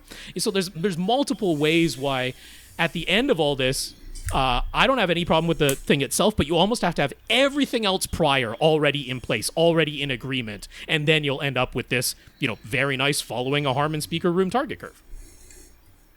Anything you thought I got super wrong about that? 100%. Okay. No, all good. Well, why don't we go on to our next question then? Okay. Jay is trying to decide on a new TV setup for his mother. She is living all on her own. Jay is going to be the one to set up all of her electronics and provide tech support whenever things go wrong. Her TV setup needs to be very simple to use. There's really only one place for the TV to go, which is, unfortunately, above the fireplace. A 65-inch TV should be just about right. Mm-hmm. On the audio side of things, Jay is going to give her a set of 3 Golden Ear SuperSat 3 speakers plus a subwoofer. It's an open concept layout, so they aren't going to bother with surround speakers or anything else. Mm-hmm. It will be a 3.1 configuration, and she'll need a new AVR receiver to power that. She really only uses a single source, which is a Rogers Ignite cable box. She uses that to watch cable TV and Netflix. That's about it. Mm-hmm. Jay didn't provide a specific budget, but there's clearly no need to worry about the highest end gaming features or oodles of speakers in an Atmos setup or anything. Question: which TV modes do we think models do you think they should consider, keeping in mind that simplicity and ease of use are the top priorities? Yeah, I wanted to give a little shout out. One of our listeners, Jack, wrote in just to give the heads up about the Roku TVs that are out there. Because some people might think, okay, if you're looking for a lower price, simple to use, quite often you think, oh yeah, let's go with a Roku TV. But yeah, he was mentioning how their most recent firmware update on a lot of the Roku TV models, it activated their action smoothing, right? Their motion smoothing, and you can't turn it off. So until a fix comes out, he's like, yeah, stay the heck away from that. But regardless, I wasn't necessarily thinking Roku in this case, because I kind of don't like a lot of the direction that Roku's been going as of late. I haven't been super keen on them. So in my experience, I think there's two brands I would look at predominantly, and those would be TCL and Samsung. Because using some of the menus and even just the things like when you first turn on the TV, the stupid splash screen that comes up and takes over your whole screen or tries to get you to go into, their own version of a streaming service or whatever. I mean, that's annoying, especially for people who aren't tech savvy whatsoever. Always having to press the exit button just to get to your last source. Like, that stuff annoys me. And that happens a bit with even Sony's TVs and LG's TVs, like the stuff that comes up on that WebOS now when you first turn on an LG TV. I find a little bit annoying. I program that exit button into my macro when I'm turning things on with my universal remote. So TCL, they're predominantly using Google TV now as their interface. But I think they've done a pretty good job of keeping it simple, keeping it easy to use, and they have some great options at low price points. So if it's all about getting the lowest price for a 65-inch TV, I would not have a problem in this scenario with her going from 2023, because they're on their way out as the brand new models come in, but the Q6, so it would be the Q650G from 2023, $400 for the 65-inch Q650G. Now, look, this isn't the highest of the high end. It has no local dimming at all. But it is direct LED backlight. It's not edge lit like so many other TVs at this price point would be. So it is at least an even backlight. And then they've actually gone with a pretty darn good LCD panel that has over 8,000 to 1 contrast. It's one of the better LCD panels that's on there. So you're not getting full array local dimming. You're not getting, the highest end gaming features and stuff like that. It is, though, for standard dynamic range, a pretty remarkably bright television. And this looks like it's going to be a fairly well-lit room, white walls, all that type of stuff. So in SDR, it'll put out 400 nits all day long, that Q650G, which is bright for SDR. So I wouldn't have a problem going with that if it's just the idea is get under $500 for a 65-inch TV. That's a pretty reasonable choice. Now, the one that I personally would probably go for, if you're able to spend upwards of $800, and it's not on sale right now, I've definitely seen it down at $700, even $650. Again, going back to last year, TCL's Q750G, one model step up. Like I say, right now listed on Best Buy for $800 for the 65-inch size, but I've seen it for less. That does get you full array local dimming. That starts getting you, if you are watching HDR, 900 nit sort of highlights in that. Even a little bit brighter in SDR than the Q650G is, although not a tremendous amount. But that local dimming makes a difference. That TV, the Q7 TV has no right to look as good as it does for the price that they're doing. So I'm a pretty big fan of that. Now, for not that much more money at this point, going another step up from the 2023 lineup in TCL, the QM850G, still available, $900 right now for the 65-inch. If you just need all the light output, if you just need a light cannon in this room, this would be the one to go for. Under $1,000 for a 65-inch TV. I could find a way of getting there. The brand new QM751G from 2024, it's almost on par with that QM8 from last year, but it's $1,000. So there's not really much reason to spend $100 more to get the QM7 from this year versus the QM8 from last year, even though they're really, really close to each other. So I like those from TCL. Yeah, the on the Samsung side of it, the reason I put them in there, I quite like their Tizen interface. It's very simple. It's very, very easy to move your way around in Tizen. It's and the remote that it comes with is probably one of the simplest remotes, that Samsung remote. So if this is all about simplicity, I could definitely give an argument for Samsung. I don't love their LCD picture quality, so something like a CU 7000 or a DU 7200. I don't know why it became 7200 instead of just sticking with 7000. They're okay, but they're edge lit. They have some uneven backlighting to them. I don't super duper love them, but if it's more about the interface than about the image quality, I could maybe get behind a 7000 series from Samsung. But the main reason I did this is, if your mom actually has more money to spend than we've been talking about, if she watches a lot of TV and she's like willing to spend some good money on the TV that she gets, because that's going to be like an important thing, I know all the elderly people that I have in my life, and I have quite a few in my life at this point, they really, really honestly appreciate how good an OLED TV looks.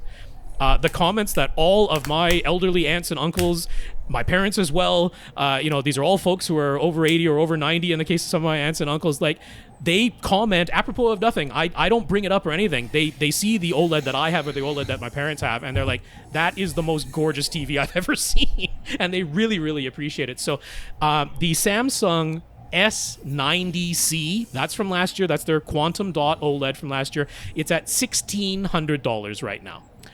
So yes, that's the most expensive one that I've mentioned, but it's maybe within striking range. And that Quantum Dot OLED, that S90C, is a beautiful television, and I like the interface on it. So those are all the TVs I would look at.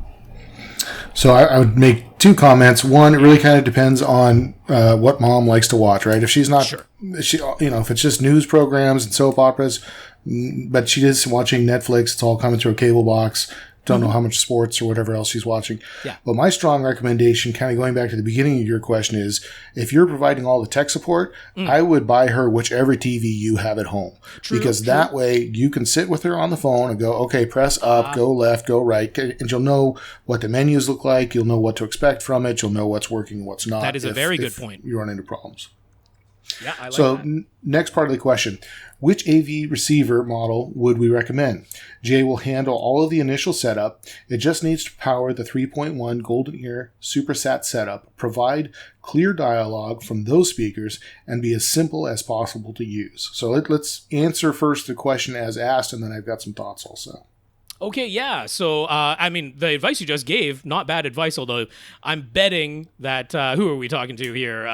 Jay? Yeah, I'm betting Jay probably has an AV receiver that's a bit of overkill for what his mom needs. But, yeah, similar advice. If you get the, even if it's just the same brand, it might be easier to walk her through things if you ever need to.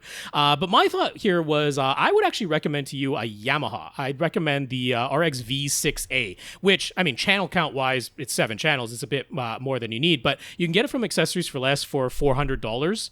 Or you can get it brand new for $550. So I don't think it's breaking the bank. And what I like here is getting the V6A.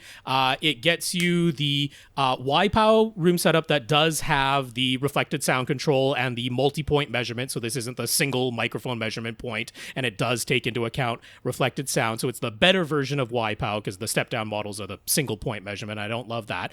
Gives you the YPOW volume, which is the, as you turn the volume up or down, it's similar to the Audyssey dynamic EQ, where it uses those curves of equal loudness to keep sounds within the threshold of audibility. It does a good job of that. Yamaha also has their dialogue enhancement that I think does a better job than just about anybody else's. Turning that up, I don't find as offensive as a lot of other ones. And their dynamic range control, I think, is like, I don't really love Audyssey dynamic volume. I think it changes the tone of the sound as it's doing its dynamic range compression. I find Yamaha's dynamic range compression less offensive. So I'm more willing to use the processing that the Yamaha has on board to like help dialogue sound better, help loud sounds not be so deafeningly loud, and help quieter sounds get a bit louder, or, listening at night, everything sounds a bit clearer. So I like that as an option. If you do want to go with Denon, like maybe you're already familiar with Denon, something like the X1600H available at Accessories for Less, it's going 2 model years back, but $380. So, something in under $500, I think will get this job done. Yeah, and then I had a suggestion also, and this is more from the integrator side of things, but Russ Sound makes a piece called the AVA 3.1. This is a black box that you screw to the wall behind the TV. It powers 3 channels. It takes an HDMI input. There's no display. Right. You use the cable TV remote. This thing is, they call them, mini receivers, and they're really... a way to solve the kind of problem that you're talking about, where you've got 3 speakers and a TV, and you don't have a lot of other switching you need to do, but you need to drive those 3 speakers. So I mean, there's not a ton of processing going on there, right? Like so it's almost like an amplifier. It's kind of a 3-channel amplifier taking the signal out of the TV, but that sounds like kind of what you need for this particular situation. Now, my concern here is a couple of things. One, does mom really care about golden ear speakers? You know, is she going to get a lot out of that? Would a soundbar do just as much for her? And the reason I'm asking is I don't know where you're going to put that center channel in that fireplace situation. Yeah, it looked a bit tricky there, although maybe he's going to do like a fire mantle mount, something like that. Could work. And then could be. Center channel gets mounted below the TV. Mm-hmm. Yeah, but a soundbar could, be mounted as part of that TV also and do maybe just as much for her needs if you're really just worried about dialogue. Yeah. So, those are my 2 thoughts. Do we really need 3 speakers and a sub for mom to watch the news? I don't know, but the Russound AVA 3.1 would be a good way to handle all that. Cool. All right. Why don't I do the next one? Because, you're kind of the one who's... Or do you want to ask your own question? Because this next question comes from our very own Joe Klusnick. So, I wrote this to Rob before I agreed to co-host this week. But HSU, one of our favorite speaker manufacturers and subwoofers, but they're discontinuing one of my favorite speakers, which is the HSU HIW1 horn-loaded in-wall speaker. Yeah. Great speakers. These things retail, $359 a pair. They'll handle up to 250 watts. Yeah. They are I think they're 92 dB efficient. They are easy to install in wall. They are fairly neutral and sound really decent. They're horn loaded, so they'll get pretty loud. They're good at getting the sound through a screen out into a room. So I've used a lot of these speakers. I've talked to Kevin over there quite a number of times. So I was a little disappointed when I saw that on their site. So I am too. They're going to continue to support these for the next the 7-year of warranty, but they're down to I think the last 2 pairs that they have left in stock. So which might not even be the case anymore because that was a day or 2 ago when you asked them. True. They might be gone. So I'm looking for a replacement for that for some of the other projects that I have going on, and Rob and I were just kind of talking about this, but looking for recommendations on what can you do to replace that speaker.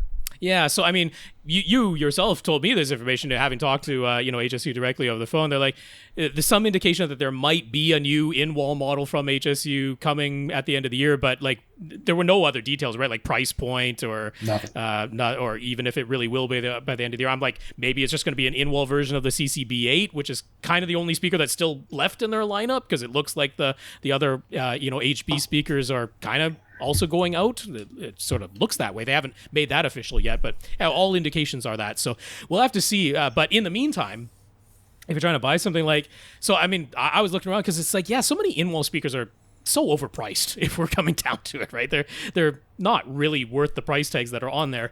So to find something that's somewhat equivalent to those HSU in-wall speakers, I think maybe the best option right now is RSL.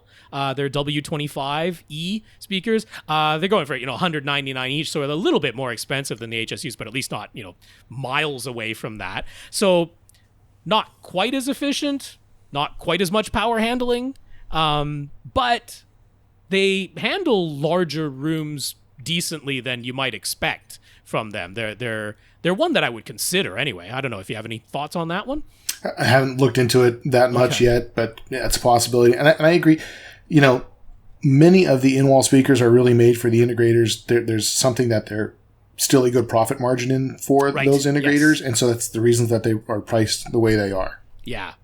So one of the other ones that came to mind, Outdoor Speaker Depot, or they seem to be kind of getting away from that name and just using OSD. But they have multiple in-wall speakers. One of the issues I've always had with Outdoor Speaker Depot is that they'll have multiple models at pretty similar price points, like $10 separating them type of thing. Wildly varying driver materials, and then when you actually hear them, you're like, I would not be able to guess that these all came from the same brand. Like it's just they all came from different factories in China. Is where that came from. Certainly what it seems like, right? So there's no like Outdoor Speaker Depot tuning sound that you can count on, and I wouldn't feel comfortable mixing one model of OSD speaker with another. They could have considerably different timbre and tone to them.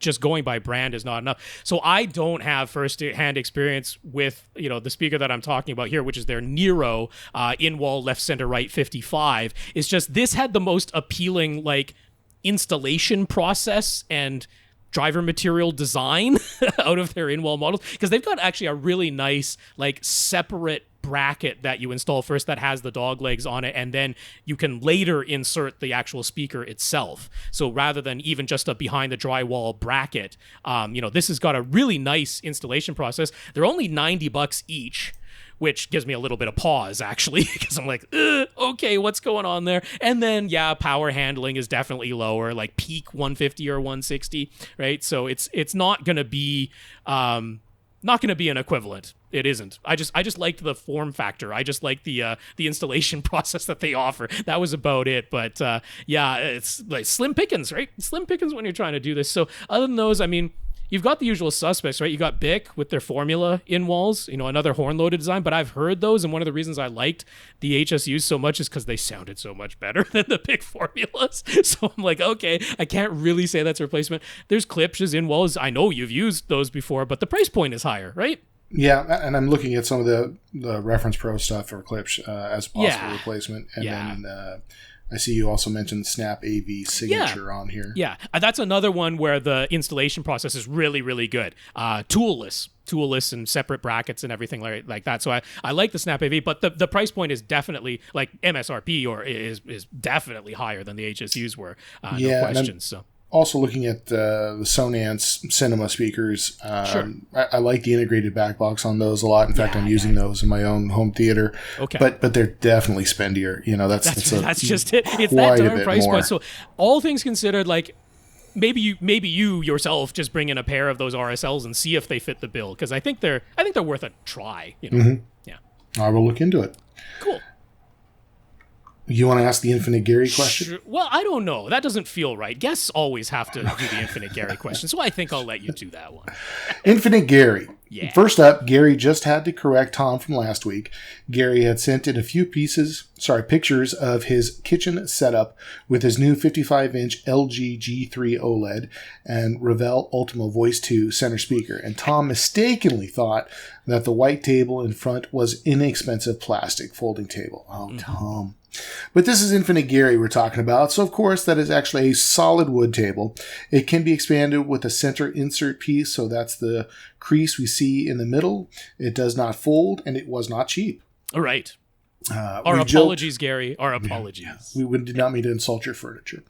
Right. We've joked many times now about how he's wound up with the OLED light setting akin to the backlight setting on an LCD TV set to 5 out of 100 on his new G3 OLED.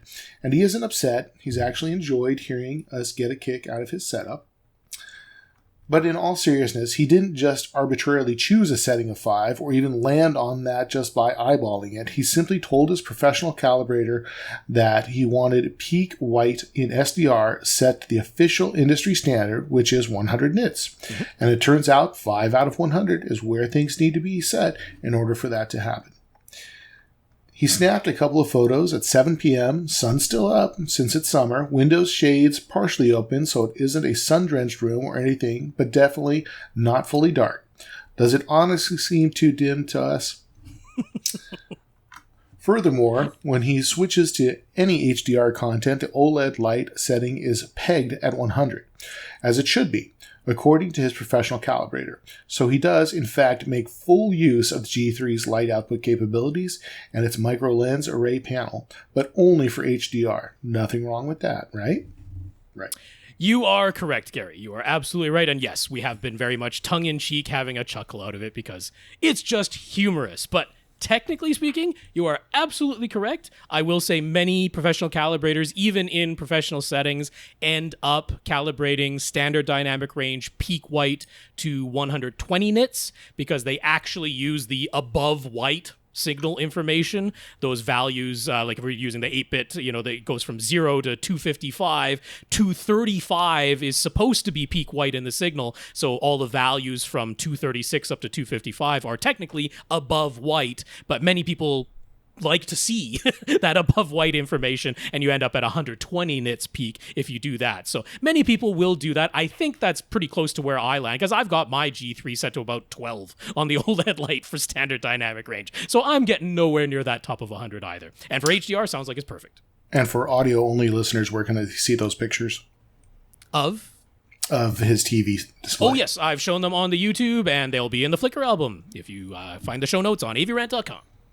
So we often suggest either moving your seats closer or putting your TV on a stand or an articulating wall mount whenever people are worried about getting their desired field of view, but want to use a smaller screen size for whatever reason. Mm-hmm. But in the case of his kitchen TV setup, he used to have a smaller screen size on a wall mount, and it never quite felt comfortable to him. Due to the VESA mount and the thickness of the TV itself, the screen surface used to be several inches closer to him, but not like a full foot closer or anything. And due to the smaller screen size, the field of view was actually a little bit smaller than what he has now with his new 55-inch G3 OLED. But since the G3 is so thin, and especially since it is included wall mount sits so completely flush to the wall surface, the field of view might be a little bigger, but his distance from eyes to screen is several inches greater. It feels comfortable to him now. So it wasn't that the field of view was too big. It's actually bigger now than it was before. It's the screen was too close. So if that's the case, should we maybe rethink the advice to just sit closer or move the TV closer? Maybe the field of view itself isn't the most important thing, and just getting the most comfortable eye to screen distance should be considered more heavily. Yeah, I think you have a point there. We've talked about how you actually have to get eyes to screen about 15 feet before we get into that human eye infinite focus thing. Everywhere closer than that, the actual physical lens in our human eye is moving based on the proximity of the object that we're looking at everywhere out to about 15 feet, and then we just go to infinite focus. I've talked about in my own room, like physically I cannot get more than about 6.5 feet away from my TV screen, and so a 77-inch TV suits me just fine. But I would honestly, if my room accommodated it, I would like to be like a foot further away. I would just feel more comfortable in every way sitting a foot further away and having like an 85-inch screen. That would be my choice, but currently that would just put me too close to the doors that are behind me. So that just eye comfort based on the position of your lens. There's other things too. We just have like a physiological, our bubble, right? Our safety bubble. And so everybody is a little bit different on that. Some people feel comfortable with things closer to them than others, but there is just that proximity range where it sets some things off in our lizard brain if we're too close to things. So yeah, there's something to that for sure. Next part, we talked a little bit about surge protectors versus power conditioners versus UPS battery backups last week. Rob basically said that if there aren't any obvious issues, he'd just get a surge protector, and if there are any issues or you just want a battery backup in case of a power outage, he'd get a UPS battery backup. But he probably wouldn't ever get a power conditioner at this point, especially since a lot of them actually cost more than a good UPS battery backup unit. Well, Gary had some first-hand experience with the $450 IsoTech Evo power conditioner. It promises noise filtration, independent and isolated receptacles, just 2 of them, and non-sacrificial surge protection, no battery backup. In one of his setups, he uses an integrated amp, and when he connects any pair of speakers to it, there's a sort of humming noise that gets louder and quieter along with the volume dial. After plugging it into the IsoTech Evo, it's dead silent now. So as far as Gary's concerned, that's that. The IsoTech solved his problem, and that makes it totally worthwhile in his book. But are we saying we would have avoided it or not given it a shot since it's an audiophile power conditioner? Could be missing out. Yeah, I mean, I probably wouldn't have given it a shot at that price point. I will say the non-sacrificial surge protection versus the standard sacrificial, metal oxide varistor surge protection, that justifies a price increase for sure. That's like going from APC, which uses sacrificial metal oxide varistor surge protection, versus Surge X, that uses non-sacrificial. So, I mean, it can get hit with surges over and over and over, and you just reset the breaker, and it's good to go, and you don't have to replace that Surge X unit. The APC, it's a cumulative effect. Over time, surges hit that thing, sometimes even very small surges, but eventually that metal oxide varistor goes, whoops, that's the end of me, and now you have to either get it all replaced or just more likely replace the unit, but it's better than frying your gear. So that does justify some of the price increase there, but there's nothing that Isotech Evo is doing in terms of reducing the noise that you had coming from your power. Because I don't know what's going on there. There's fluorescent lights attached to that same circuit or some motor in your house or something like that. You know, that can happen. You can have noise large enough in your power signal coming out of the wall that it does impact the noise floor of your audio equipment. But that sort of filtration is commonplace. There's nothing particularly magical that the Isotech is doing. So other than the non-sacrificial part of it, I probably wouldn't have given it much of a second glance because I can get that exact same performance for, you know, a couple $100 less, no question. Okay.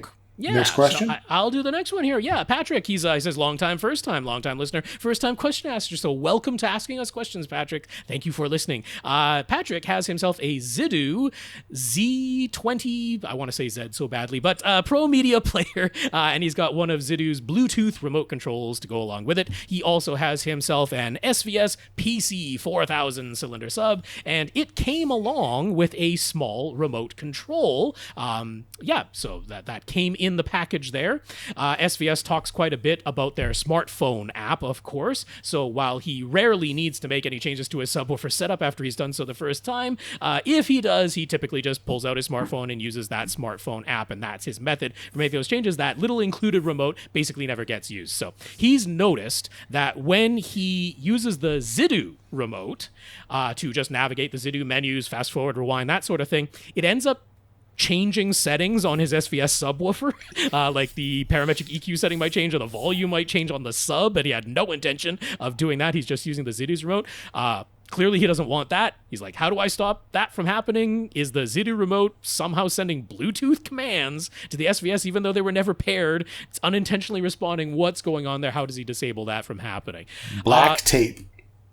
Well, this is the thing. The little remote that came with your SVS subwoofer, the one that was packaged in there, it's an infrared remote. It is not a Bluetooth remote. That SVS remote that comes packed in is an infrared remote. So somewhere on the front panel of your SVS PC 4000 subwoofer, and I'm not exactly sure what it is, but there's an infrared receiver on there. There's an infrared eye looking for that infrared signal. And so often all you have to do is shine the flashlight on that front panel, the glossy front panel of the subwoofer. You shine a flashlight there and you'll end up seeing a little circle somewhere in that black glossy front panel, like, oh, there's the infrared sensor. You put a piece of electrical tape over that and you won't have infrared signals going anymore, because the Zidu remote control sends both Bluetooth and infrared commands. There is also an infrared receiving eye on your Zidu box. Even though it uses Bluetooth from the remote, that remote is also sending out IR commands. Now, it's a little weird that the Zidu IR commands do end up being the same as SVS's IR commands for totally different functions,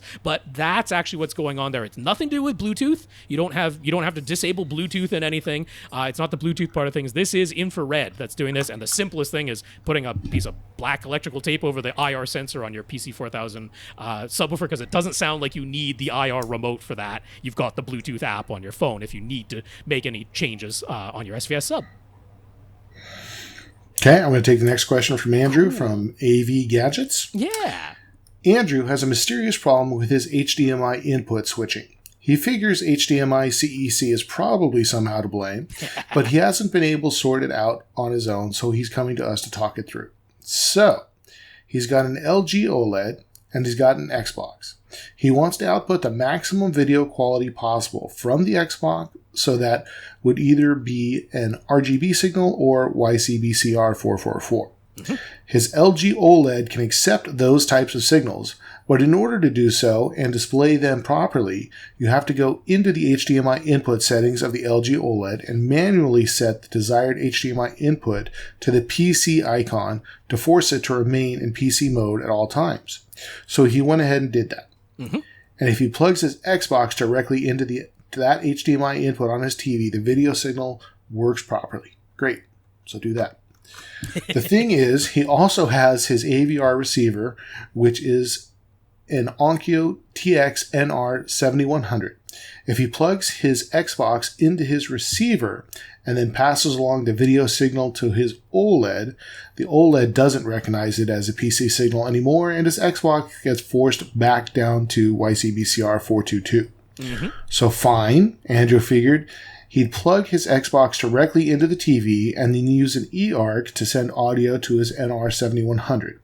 And that does function when all of the input selecting works the way it's supposed to. Yeah. He uses his Sofa Baton X1S universal remote as his daily driver. He also still has his Harmony Elite on hand. Regardless of which universal remote he uses, when he starts his Play Xbox activity, sometimes everything works as it should. But sometimes his TV will set itself to the eARC HDMI port instead of the Xbox HDMI input, and it just sticks there. He has to manually cycle power and manually select the correct HDMI input to get things working.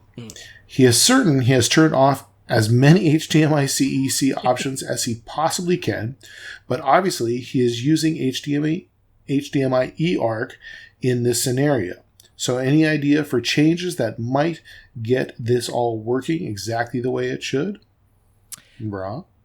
So I've got a theory. I will first say it is a little unfortunate that the Onkyo receivers in their HDMI setup menus don't have as separated and granular control over the various HDMI-CEC functions as the Denons and Marantzes do, because in the Denon and Marantzes, you can do the thing where when you are using HDMI audio return channel, you can say don't automatically go to the HDMI audio return channel input on the AV receiver in response to sensing the signal. Instead, treat that HDMI audio return channel input, which is actually the HDMI output of the receiver, but that's where the audio is coming back downstream into the receiver.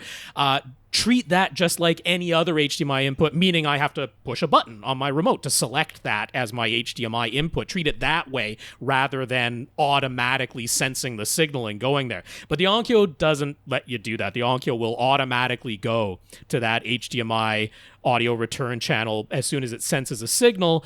And yeah, CEC is almost certainly the thing that's, now it's like, okay, so that's the input that got selected by the Onkyo. So that's the input where there's like signal sensing on the LG TV, and it gets itself stuck there because you must have HDMI-CEC still turned on in the LG TV in order for HDMI audio return channel to work, and you can't turn it off in there. You can't separate those two things. So yeah, that is a bit of a mess.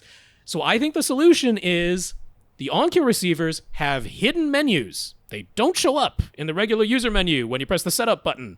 You have to go to the physical front panel of the Onkyo receiver. It doesn't work on the remote, and you have to hold down a button on the front panel and then push another button to access the hidden menus in Onkyo AV receivers. And I'm actually going to link you to a video that does a good job of going through all of them. On the Onkyo receivers, on the physical front panel of the receiver itself, they have individual input buttons for like your BD DVD input, your CD input, your tuner input, etc.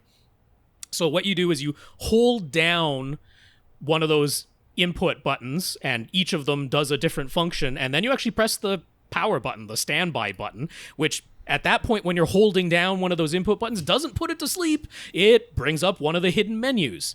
And typically, the HDMI settings are on that very first input selector, which is almost always the BD DVD button. So you hold that down, and you push the standby button, and that's what lets you choose between standard HDMI bandwidth and enhanced HDMI bandwidth. Because the Onkyo NR7100 can pass through a 444 signal, but not by default. You have to activate its enhanced HDMI mode to get the full bandwidth to let you pass that through. It's very stupid. It's not in the manual. It is hidden in their support documents on Onkyo's website, but good luck finding it unless you know exactly what search terms to use to find it. So it's almost always you hold down that first input button and press the standby. But there are other ones. Deep color, you turn on and off via this hidden menu function. It's one of the other input buttons. I must further warn you, do not hold down the cable sat input button and press the standby button unless you want to do a full factory reset with no option to confirm before it happens. It is so dumb that you hold down cable sat input, press standby, and it just does a factory reset. Wipes it. It's Control-Alt-Delete for your receiver. Horrible. there is also a TV input button. If you hold down that and you press the standby button, it does a network check on your Ethernet cable. And if it doesn't find a firmware update, it does a factory reset. I have no idea why that is the way it does it, but it gives you no chance to back out or confirm that that's what you want to do. It just does it. So don't do cable sat, don't do TV unless you want to do an accidental factory reset. Wow. It's horrific, but the video covers it, so I'll have a link to that video.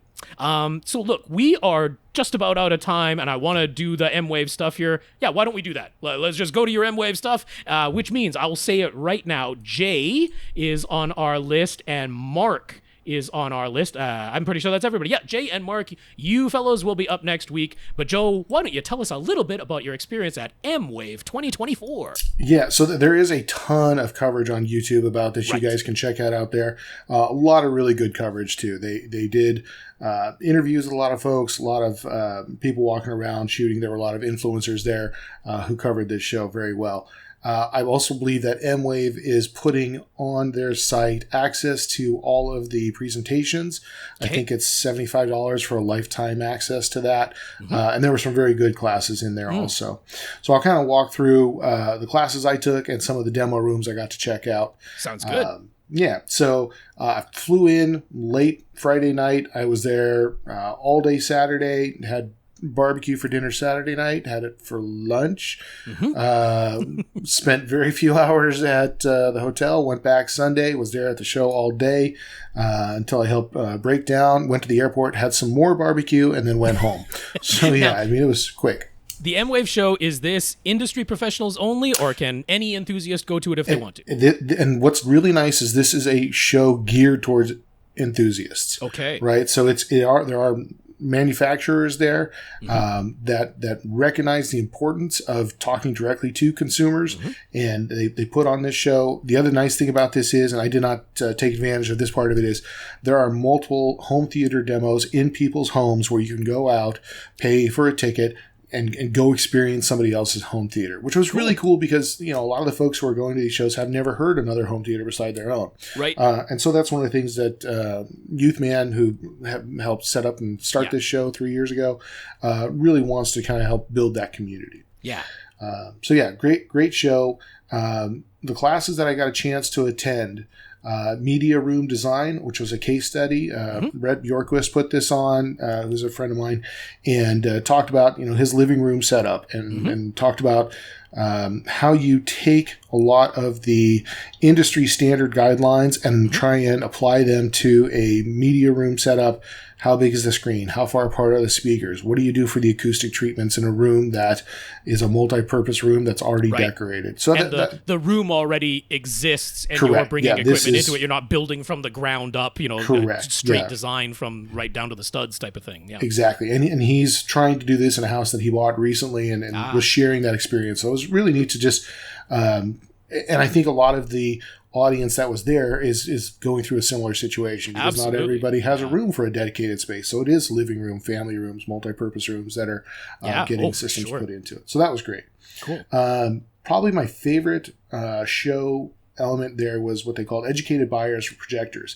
This was a shootout that they had multiple projectors, same models in some case, on identical screens, and either a calibrated version of the projector or the competitive model for that projector being fed by the same signal. Okay. So you were able to really, really A/B compare two projectors from vastly different price classes if you wanted to, with different specifications and capabilities. And the two guys presenting it were very knowledgeable, did a really good job, knew the ins and outs of these products, definitely had lots of hands-on time with them, were able to jump through and kind of talk about what to look for in your calibration when you're looking at these, what a lot of the terms meant that they're using to describe. And I went back on Sunday and sat down and talked with them a little bit more after, in between presentations, and got to pick and choose. Like, can we put the JVC on that one and put the Epsilon on that one? Okay, and now let's try a different, you know, how dark is this scene? How bright is this scene? And then these guys just knew exactly which menu items to go through and adjust to make it look its best, or, you know. Two quick questions I have on that. Yeah. Were they physically moving HDMI connections, or did they have some wild matrix setup to go through? They had... Everything was always plugged in and always on all the time. And they were blocking the projector light. So they would move something in front of one projector, move another one so that you could see it. So they had some crazy splitting going on there. They must have been splitting 8 ways or more. Wow.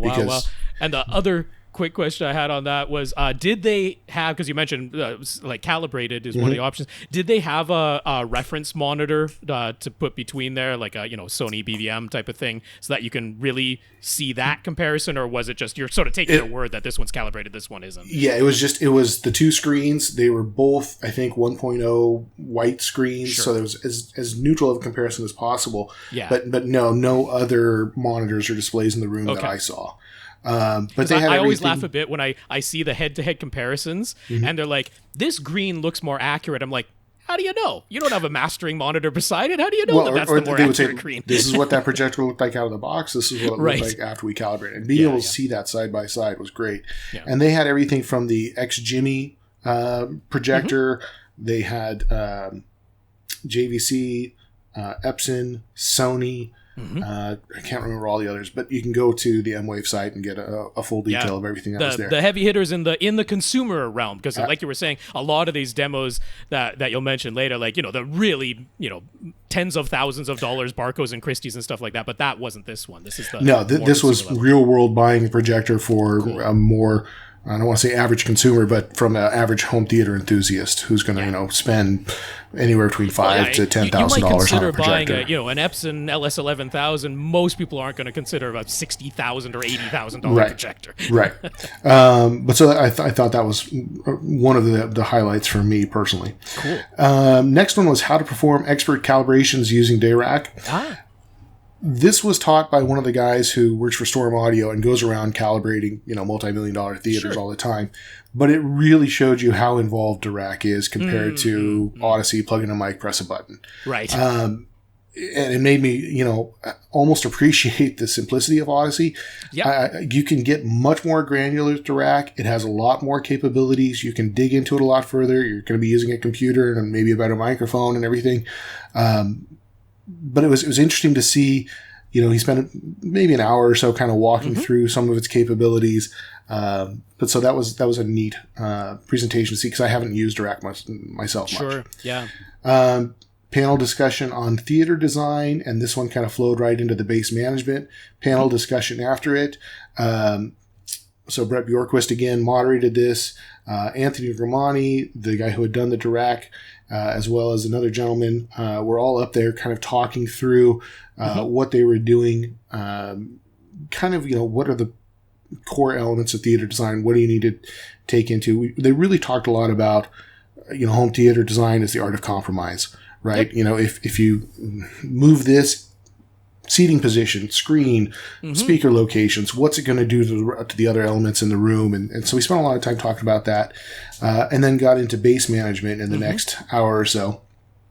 And one of the things I found interesting about base management, you're seeing more and more at the upper end using kind of combining some of the Harman research on the Todd Welty paper, 4 subwoofers, 1 in each corner, along with getting into the infrasonic side of things and using, and different manufacturers are doing it different ways. So, for example, in the Gramani room, they were using 4 subs, 1 in each corner, to play from like 30 or 40 hertz and up, and a different set of subs to play from 40 and down into the subsonic, which was really neat. RBH did it a different way. They had 4 subs and then 1 really large low frequency sub centered in the room. JTR just had massive overkill of subs. JTR which was very brute cool. forces their way to whatever you need. So I'll get into the rooms a little bit later on, but we were seeing a lot more of the multiple stacked subs, especially, and these were for demos, right? These were there to impress. These were to take your breath away, kind of a thing. I'm sure Ascendo must have had some insane stuff, because that's they their were bread and using butter. So what's interesting, they used 16 12-inch subs. I think in their theater, a stack of 6, a stack of 6, and a set of 4. if I remember correctly, because I helped them box those up afterwards. I see. Which took a while. But interestingly enough, they were using all of their entry level. And I use that in air quotes because their entry level is still, a pretty high-end product. Yeah. So then next one was Theater Design 101. Again, that was kind of high level. And there's only so much time you can spend getting into the details of this stuff in an hour and a half type of classes or lessons or seminars. But they did a good job of fielding questions, taking input, that kind of stuff.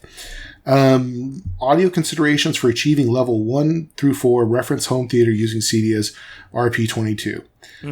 To me, this one was kind of the weakest of the classes, and that was only because they spent about an hour explaining, not an hour, the big part of the introduction on what was CEDIA. A lot of these guys already knew what was RP22, who was involved in helping create it, and then they tried to kind of, I don't want to say rush through, but they kind of went through the multiple points and just not in enough detail, and I don't think the presenter had enough familiarity with the content.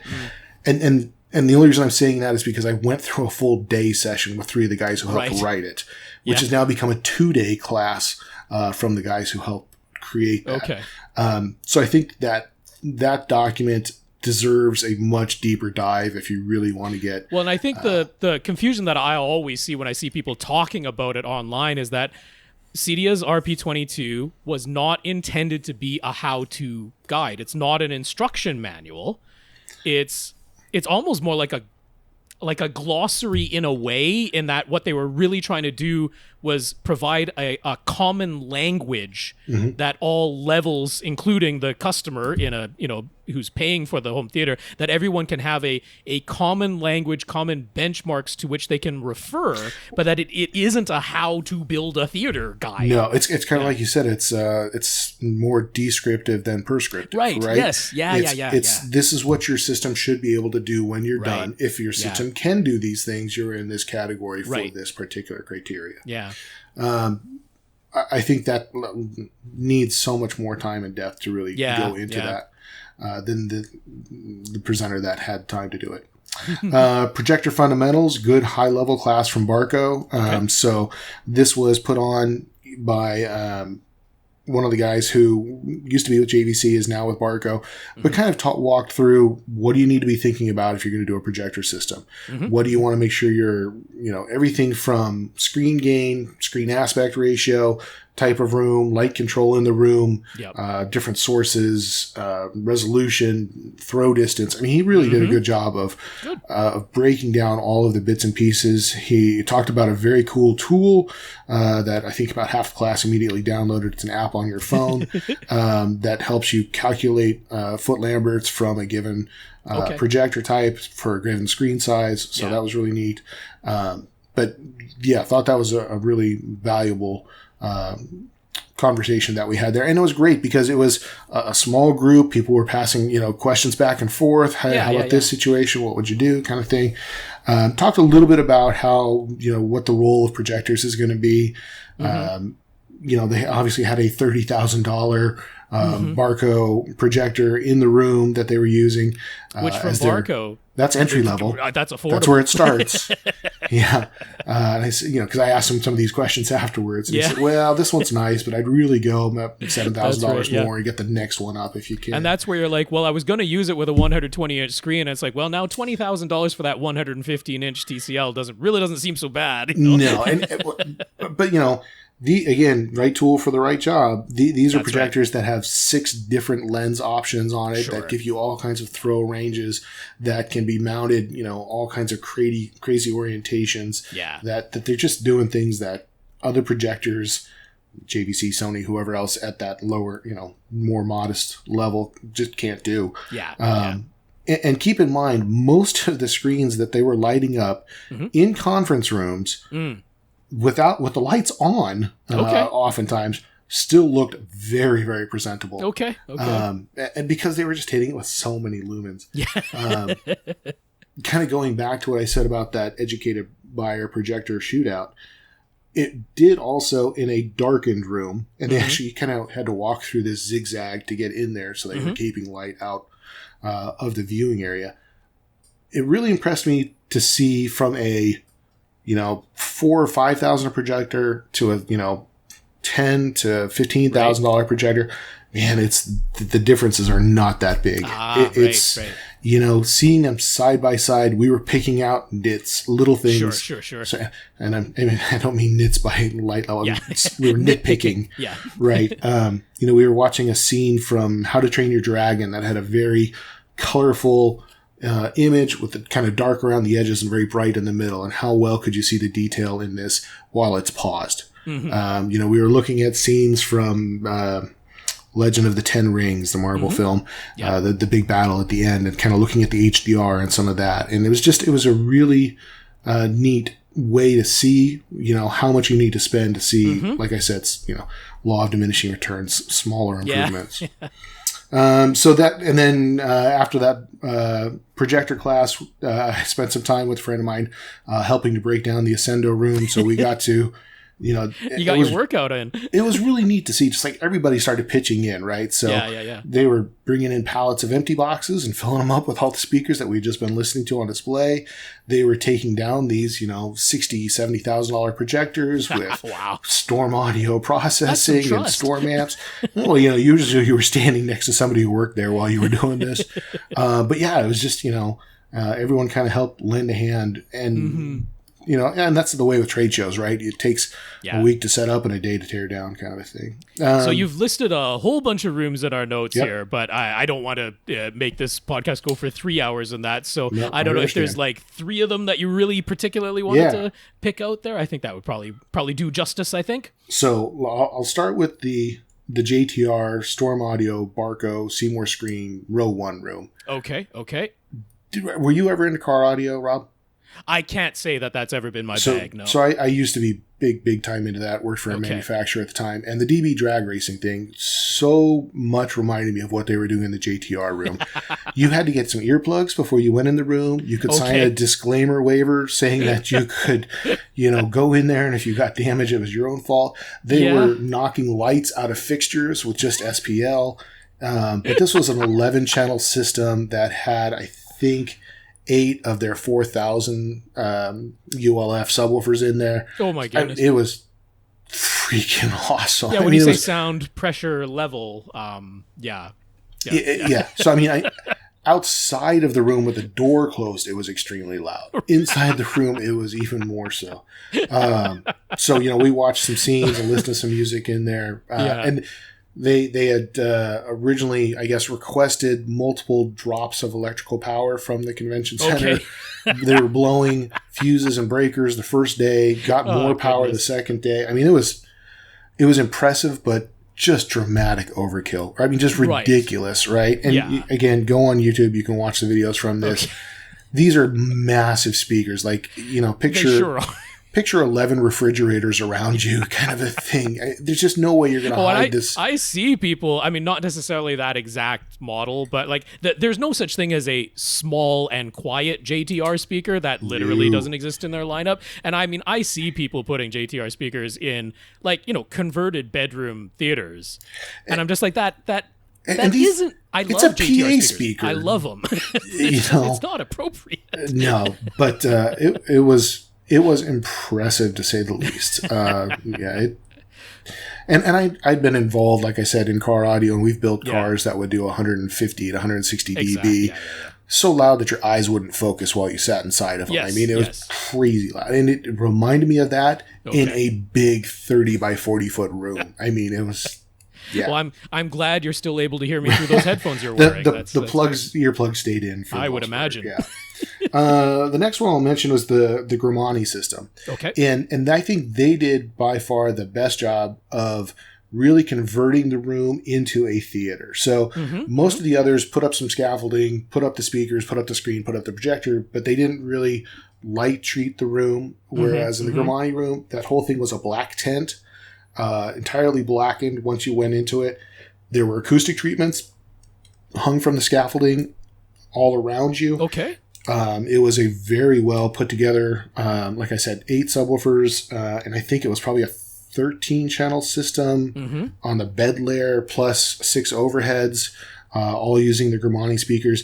And these speakers... And that was all being processed by a Trinov. Is that correct? In that Trinov, okay. and then a big Christie projector, 220-inch Seymour screen, and it looked awesome. Nice. I mean, it was just. I mean, it felt like a commercial theater, just barely scaled down. Yeah. But what really impressed me was the clarity of sound was excellent. The processing was very good. They had a little bit of delay between the HDMI switching video would start before audio would, and there were some challenges there that we all face. But the room really sounded great, and the speakers, by comparison to the JTRs, were probably 1/10 the size. Okay. But still able to get extremely loud, extremely powerful. I mean, we're talking, instead of two 12s and this massive coaxial horn in the JTR room, the Grimani stuff had two 6s and a horn-loaded, waveguide type of a... but these could easily go into a custom theater and be hidden behind fabric material and make an awesome theater. And the Grimani speakers, they're like self-power design, right? They all connect through Ethernet. The amplifiers are all rack-mounted. They do come in over network audio. Yeah. I don't think they were doing that with the Trinov at this show. I saw it at Cedia, and they were doing it with the Storm at the time. Yeah. But he's able to, pull up on his app, what amplifier is putting out how much power and reassign different channels, and just, it was very, very cool the way they did that. But they were the only one who took, I think, the acoustics and the light control and the hush box on the projector and everything else very seriously. Right. Yeah. So then the third one I'll mention was the Ascendo room. Okay. And the Ascendo room, like I said, a smaller room than the first two I talked about, maybe about half to a third the size. But again, all three of these rooms that I've mentioned had front wides, had a lot of times multiple sets of side surrounds for multiple rows of seating. Yeah. But I thought their presentation was probably one of the smoothest and best run. They ran a Kaleidoscape script that it started at the beginning of the show, ran a pre-roll video, showed like 3 different clips, and you kind of had a little conversation afterwards. So very well done. Again, it was Storm, Ascendo, Seymour. I think Seymour screens were in every room I saw except for the JVC. They were popular. Well, again, it kind of went to which manufacturers really want to talk directly to consumers, right? So the JVC... And I mean, it helps that, like, Seymour Screen Excellence, they deal on the installer side of things, but they have their very obvious consumer-facing sister company in Seymour AV that consumer direct, right, through the internet. So but I think that makes sense. I think they had 8 screens there, including a 4-way masking screen. I mean, they did a lot for that show. But the Ascendo sounded really good, very detailed. Sound moved around really well in the room. A lot of the guys played clips with a lot of overhead. So I think in that room, the best was a scene from Ford versus Ferrari, where Carroll Shelby's landing the plane at the field early on during the Mustang introduction. And you seriously heard the plane fly, I mean, very smoothly overhead. And so that was, I thought, really well done. Cool. I'll give 2 other nods to rooms. One was the SBS room, which was, I think, one of the more budget-friendly rooms. They very often are at these shows. They're the one that costs the least. It's a very common theme. But sounded excellent. I mean, it was a really good sounding room. They ran a pair of their new tower speakers, the Evolution Center. They were using an ultra short throw projector screen that they were giving away, I think, at the end of the show as a prize. They were using 4 of the new Evolution overhead speakers, the larger ones. They're pretty good size. And then I think a set of the bookshelves as the rears, and then 2 PB16s for the bass. And I think they were running it off of a receiver. And it looked and sounded really good for the price you were paying by comparison, right? So kind of back again to that whole projector thing. Yes. You could spend a good amount and get good performance. Yeah. You can spend a huge amount and get a little bit better performance. But it's not the gap from going from your TV with its built-in speakers to the SVS setup. That gap is way bigger than the SVS setup to the Ascendo setup is. Yeah. Right. Yeah. So I would guess that SVS system $15,000 or so. Sure. But you might spend that much. A good chunk of change. But, yeah. That's like a pair of speakers in some of the other rooms by comparison. And then I'll mention Martin Logan had a nice room in there where they played mostly surround sound music, which was an interesting approach. Okay. But, they had a very nice electrostatic sound to them. Yeah. Very musical. They were playing Queen. Sit in the right spot. Yeah, they sounded really good. And then the JVC, the nice thing about that is they were showing the JVC, the new NZ 900 projector. Sure. So I got a chance to see that. I'm not going to give them my NX9 anytime soon. Okay. But the 900, brighter, more capable, laser driven, a lot of new technology. And I mean, we always look at that, $26,000 price point and go, ooh, I find it pretty hard to justify. And it's like, that's like the least expensive projector. It's kind of table stakes, but I really commend these manufacturers for putting the time and effort and energy into and a money show. Too. There's cost to them to absolutely. put the show on. Yeah. But I think that some of them will directly see sales as a result because they were talking to a very target-rich audience. So I mean, a lot we talk of these about guys, targeted marketing. This was so it. These are people who have paid to be marketed to be listened. But it was $75 for a 3-day pass to get into the show. I spent more on dinner than I did attending. Sure. Yeah. But really thought it was a great venue. All the hotels were easily to walk to. Good. Restaurants were close by. So I would definitely go back to the show again in the future if given the opportunity. Awesome. Well, just before we go for this week, were there any flat panel setups in there, or was it all projector in every room? So, yes, there was a flat panel shootout. They had the Sony, LG, and I'm not sure who else was there. I walked into the room, looked around for a little bit, and I'm like, I don't need to buy a flat panel. So we went back to look at big home theater demos.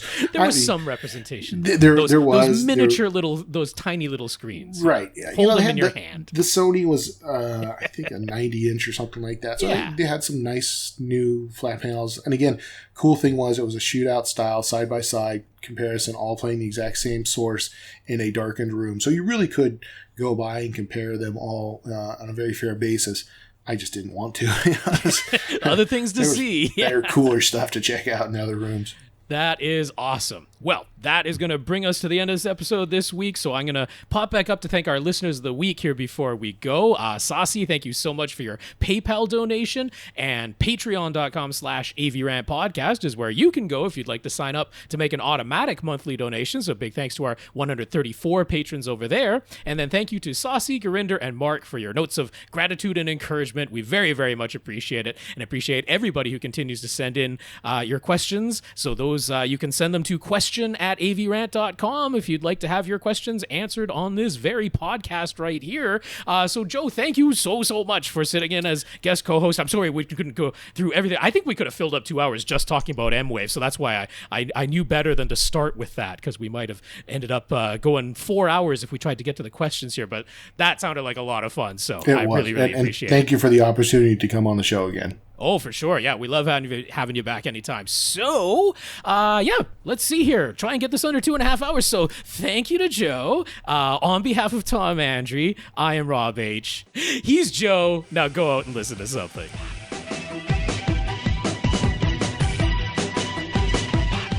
Want your question answered? Send it to question@avrant.com.